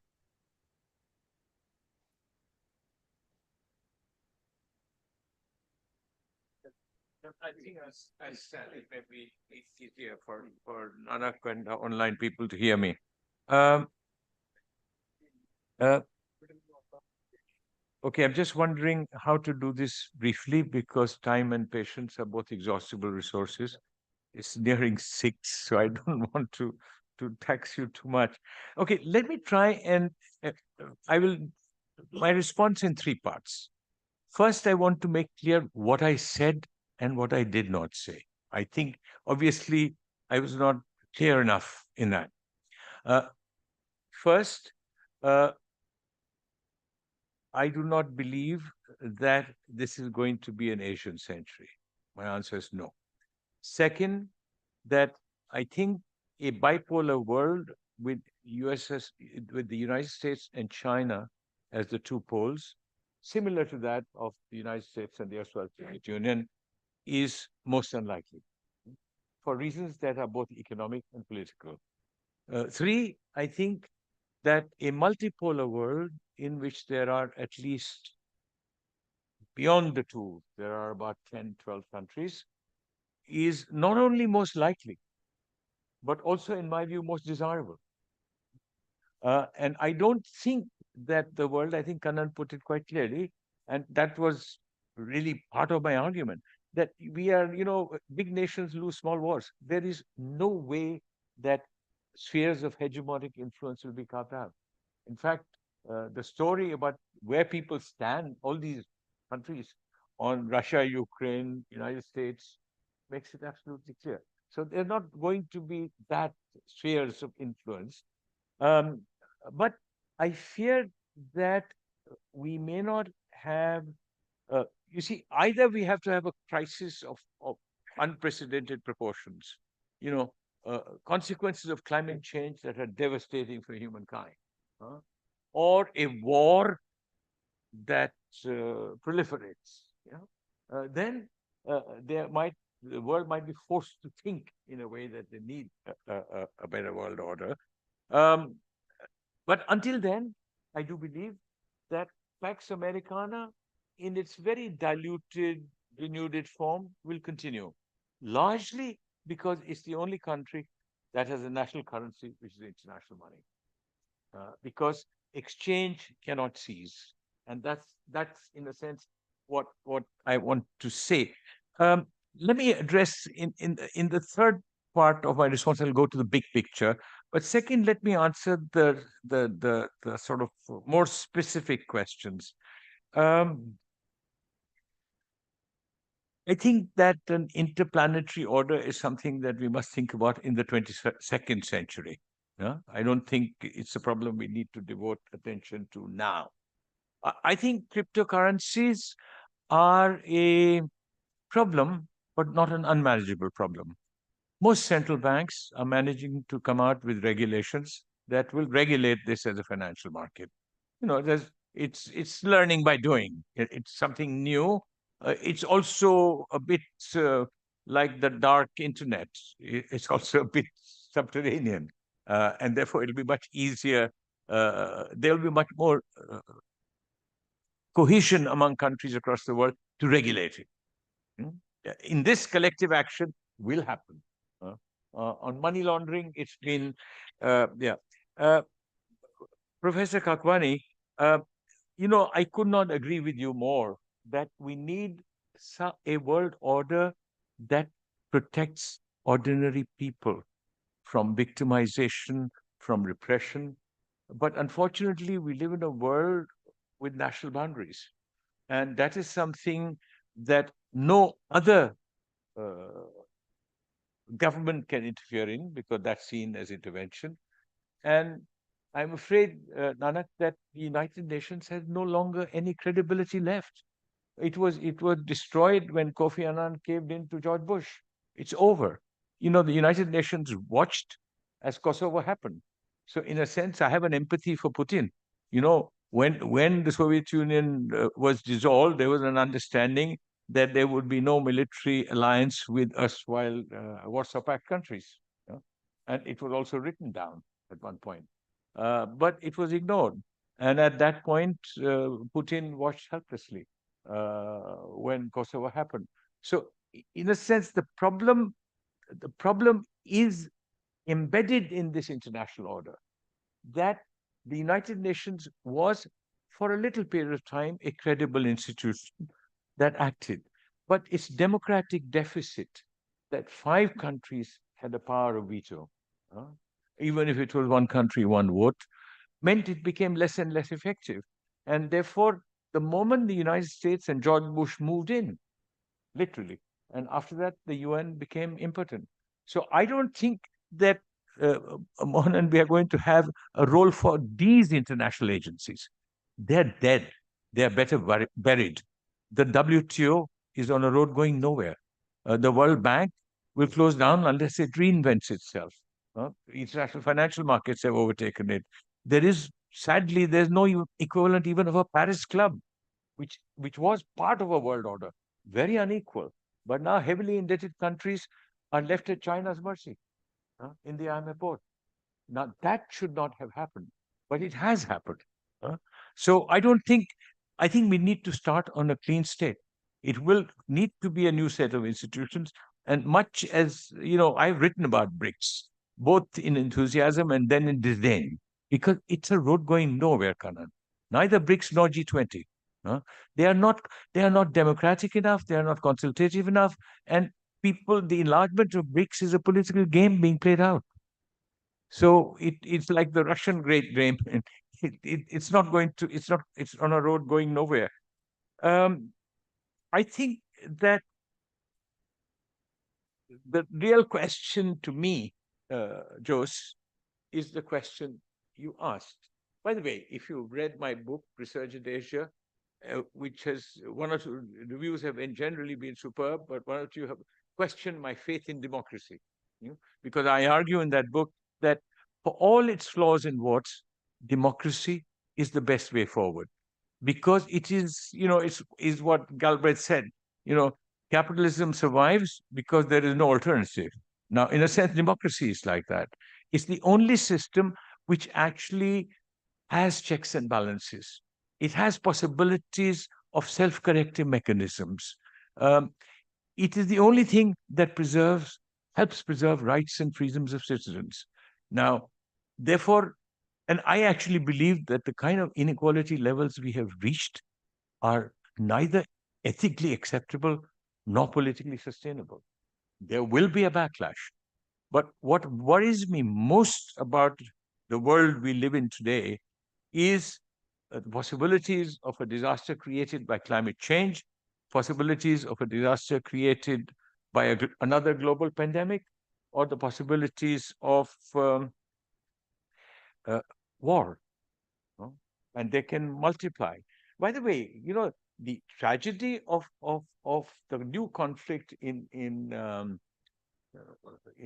on the Gaza Strip is that it was instigated largely by Iran, because Israel and Saudi Arabia were about to negotiate a truce.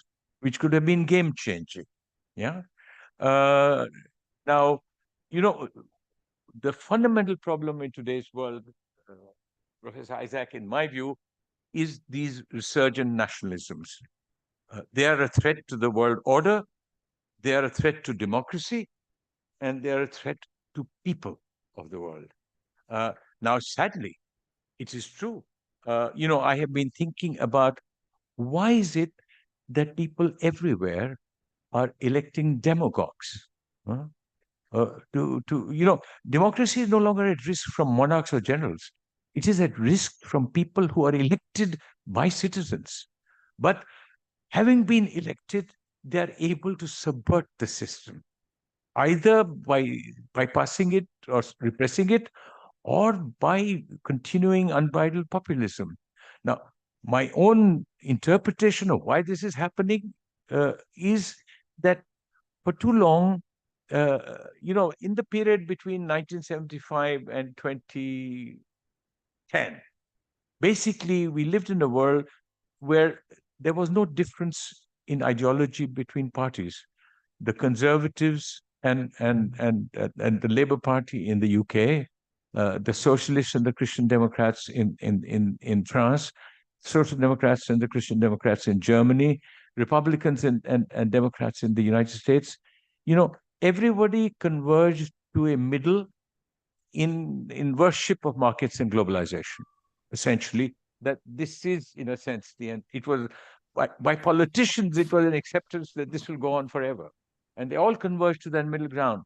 But they did not recognize that a large proportion of populations, it brought prosperity for a few, but it brought exclusion for many. So we are the 99%. And the people who voted for Brexit were not rich people. They were poor people. They were unemployed. They were excluded. And the more the literati went on television to say that we must stay in the European Union, the more angry they got. It's not as if Boris Johnson did anything for them. It's not as if Mr. Trump did anything for the white Anglo-Saxon excluded American. They did not. And yet, the same people seem to be willing to re-elect Donald Trump. Yeah? Now, I think this is something we must understand. But what I find most worrisome about the present world is this: the biggest threat to the world order is resurgent nationalisms. Yeah? They are the ones that are also, trying to defeat any possibility of international collective action, of international cooperation. It's about power. It's about dominance. But that quest for power and dominance, I'm convinced, Thomas, is elusive. It's not going to happen. The world has changed. The world has changed. It's not going to happen. So I will tell you, I don't want to end on a pessimistic note. I still believe democracy is the only way forward. There is no other way for humankind. Flaws, warts, aberrations, all that included. We can't be perfect. But it is the only way forward. However, what worries me, and I have been broadly optimistic in my assessment of the world order, because I have said that the default option may allow us to continue. But if things go wrong everywhere, then it could collapse.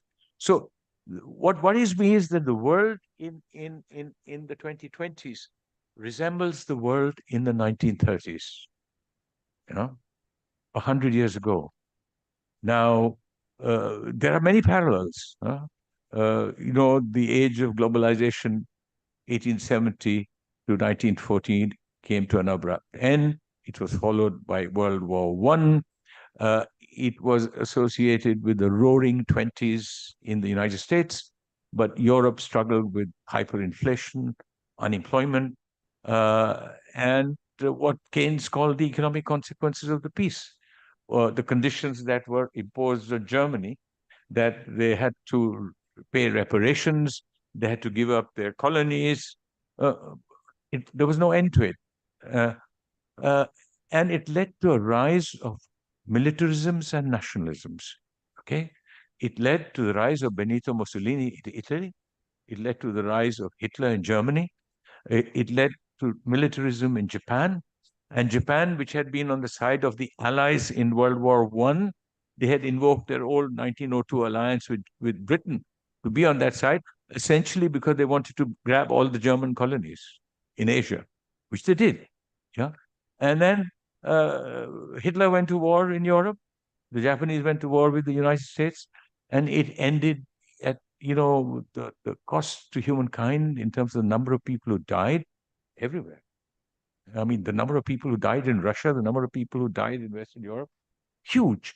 But it really, so in what is worrying me, is we've had the great crash, we've had a slowdown in growth, we have inflation, we have high unemployment, we have mounting inequalities, all of that.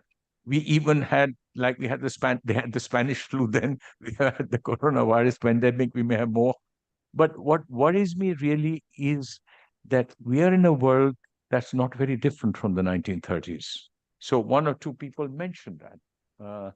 Now, the only way out of that is if people begin to think of humankind as a whole and not about their political constituencies the next year, the next election. But I'm afraid the nature of politics at the moment is frightening. You look at what happened in Argentina, you look at what's happened in Netherlands, in Geert Wilders, where you live, the Nordic world, which was from cradle to grave, social protection is run by, the ultra-right, mostly. So whether it's Italy, Netherlands, and I see the possibility that Marine Le Pen could be elected in France. I see the possibility that the alternative for Deutschland could come to power in Germany. It's already happened in Italy. It's happened in the UK. So, I did not want to be pessimistic, but what has made me think about this problem is my deep concern about where the world is going, what we are doing to ourselves, and why people, exploited people, poor people, are voting for these demagogues who do nothing for them, and yet slowly but surely destroy institutions. I mean, I think the United States has a greater chance of surviving Trump than we have of surviving Modi. Partly, essentially because their institutions are 250 years old and ours are 75 years old. And their institutions are stronger. I mean, there is a legal system that is prosecuting Trump. But here it seems that all crime is only in states led by non-BJP governments. That the legal system is seeking to protect or enforce. So let me stop here. I have not answered all the questions. And by the way, I mean, I was ambitious enough to address the questions I did, not to address the questions you asked. I would have to be mad. So thank you.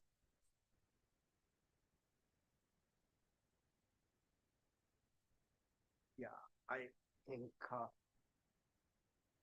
So thank you very much, Professor Deepak Nair. It was.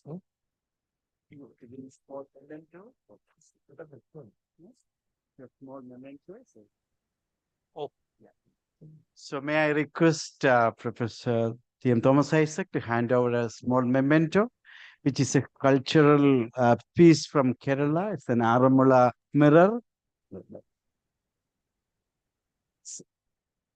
The peak. That I would know. Thank you. Thank you. Yeah. Yeah. Okay. Please, there is a formal oath of thanks. Yeah. I hope you will type something, or you will not say you. So it has been a very fascinating survey of trends in the world economy and society in the last 75 years. It's a very broad sweep. Therefore, it has necessarily got to be very stylized.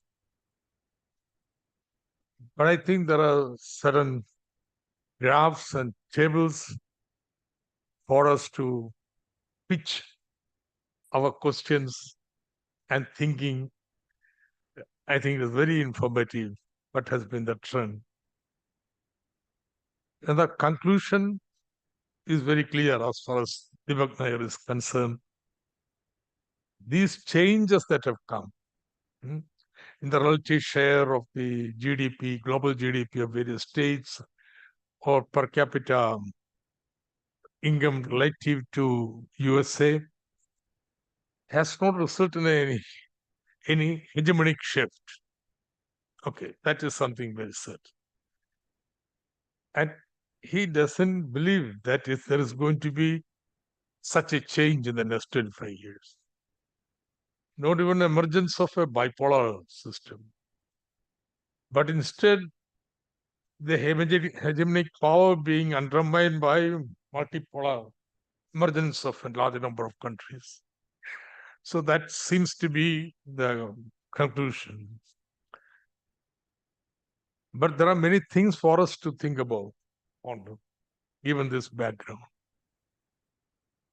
One, the issue referred to in your presentation, war and peace, that because hegemon is not going to sit idle, it being whittled away by a number of players, global players. So that nervousness is very clear, say in Ukraine war, just there's no reason to have that war. Or say the way China has been now focused, regional coalitions being brought against China and so on.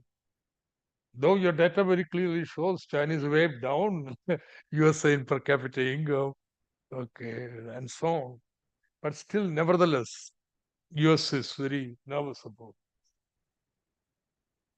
Second issue is something not just cryptocurrency, the whole new technologies that are on the horizon, including AI. There are very serious implications of way we are organizing our economies. And third, the climate change, which is a new pandemic. You can see this imponderables of our times. Or the political changes that are coming. Trump in states is going to change a lot of things. Thanks, Bolsonaro is gone, but we have now another crazy fellow in Argentina. Yeah. See, why the third world countries? Look at Netherlands. See, there is this rightward anti-democratic shift that is taking place. It's not for democracy, the movement, particularly in many of these countries. So these are issues create uncertainties about future. So I don't know the practice. How do we move forward? But it's very, very important to preserve democracy, secularism, the progressive thinking, not only in our country, internationally, so that the possibilities of new technology and new era are fully realized. So with this thought, I think we will close this evening discussion. There's a lot of thanks. Yeah, that's right. Please.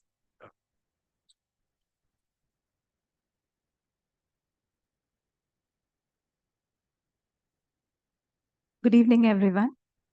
Our esteemed speaker of the day, Professor Deepak Nair, Dr. T.M. Thomas Isaac, former Finance Minister of Kerala and moderator of today's session, our director, Professor K.J. Joseph, respected governing board members of the Institute, family members of Professor I.S. Gulati, distinguished guests, faculty colleagues, scholars, and students. It's my distinct honor and privilege to extend heartfelt gratitude to all dignitaries and participants of 7th I.S. Gulati commemoration lecture here at the GIFT campus today. At the outset, I'd like to thank our Honorable Finance Minister of Kerala, Shri K.N. Balagopal, although he couldn't make it today because of his busy schedule and official commitments. But as the chairman of this institute, he has always been a constant source of support and inspiration and motivation for the institute. So on behalf of the GIFT fraternity, we extend our sincere gratitude to Honorable Finance Minister, Shri K.N. Balagopal, sir. Now, I'd like to express our deepest gratitude to our esteemed speaker, Professor Deepak Nair, for delivering such an enlightening lecture on the crucial topic, a world order in crisis and transition, thinking ahead about its future. Professor Nayar's insightful discourse has provided us with a comprehensive understanding of the complex dynamics of shaping the world order. Your profound analysis about the challenges and opportunities in the current world order and the multifaceted issues that you have flagged about the slowing economic growth, aggravating inequality, wealth in terms of wealth and income, and how the existing world order has drastically failed to address the pandemic and ecological imbalances, etc. And has also flagged certain kinds of concerns regarding the evolving new geopolitical tensions and how it is connected with the instability of food and fuel prices and all. Of course, you have took us through the history of shifting balance of power, and you have given a comprehensive understanding about the geopolitical dynamics, its economic and socio-cultural dimensions of the subject, which have left indelible marks in the minds of young scholars, no doubt about it. On behalf of Gulati Institute of Finance and Taxation, we extend our deepest appreciation and sincere gratitude to you, sir. We extend our gratitude to Dr. T.M. Thomas Isaac, former Finance Minister of Kerala, for graciously moderating this session. In fact, your timely interventions have steered up our discussions towards greater clarity and comprehension. Thank you so much, sir. Now, our sincere appreciation and thanks are due to the esteemed director of Gulati Institute of Finance and Taxation, Professor K.J. Joseph. Your astute guidance and unwavering commitment and dedication is actually transforming this institute into a beacon of knowledge, especially in the field of public finance. Thank you, sir. Special thanks are due to Professor Veeramani, Director, Center for Development Studies, for your august presence here. And I would also like to thank the academic stalwarts like Professor K.P. Kannan. As a director rightly pointed out in the welcome remarks that they have actually postponed one of the book discussion function at the CDS today. So thank you for your generosity and your august presence here. I would like to thank all the esteemed governing body members, members of the Gulati Institute of Finance and Taxation, the former directors, Professor A.V. Jose and Professor D. Narayana, distinguished professors and guests, especially Professor Michael Taragan, Professor Nanak Kakwani, and all other eminent persons who have graced us with your valuable presence. I also thank family members of Professor I.S. Gulati. And now I thank all the enthusiastic participants, students and scholars from all the neighboring institutes, especially from CDS and University of Kerala, University College, Women's College, etc. And Kerala Economic Association and all online participants. A big thank you to the event coordinators, Dr. Kiran and Dr. Anup, for their hard work for making this event successful.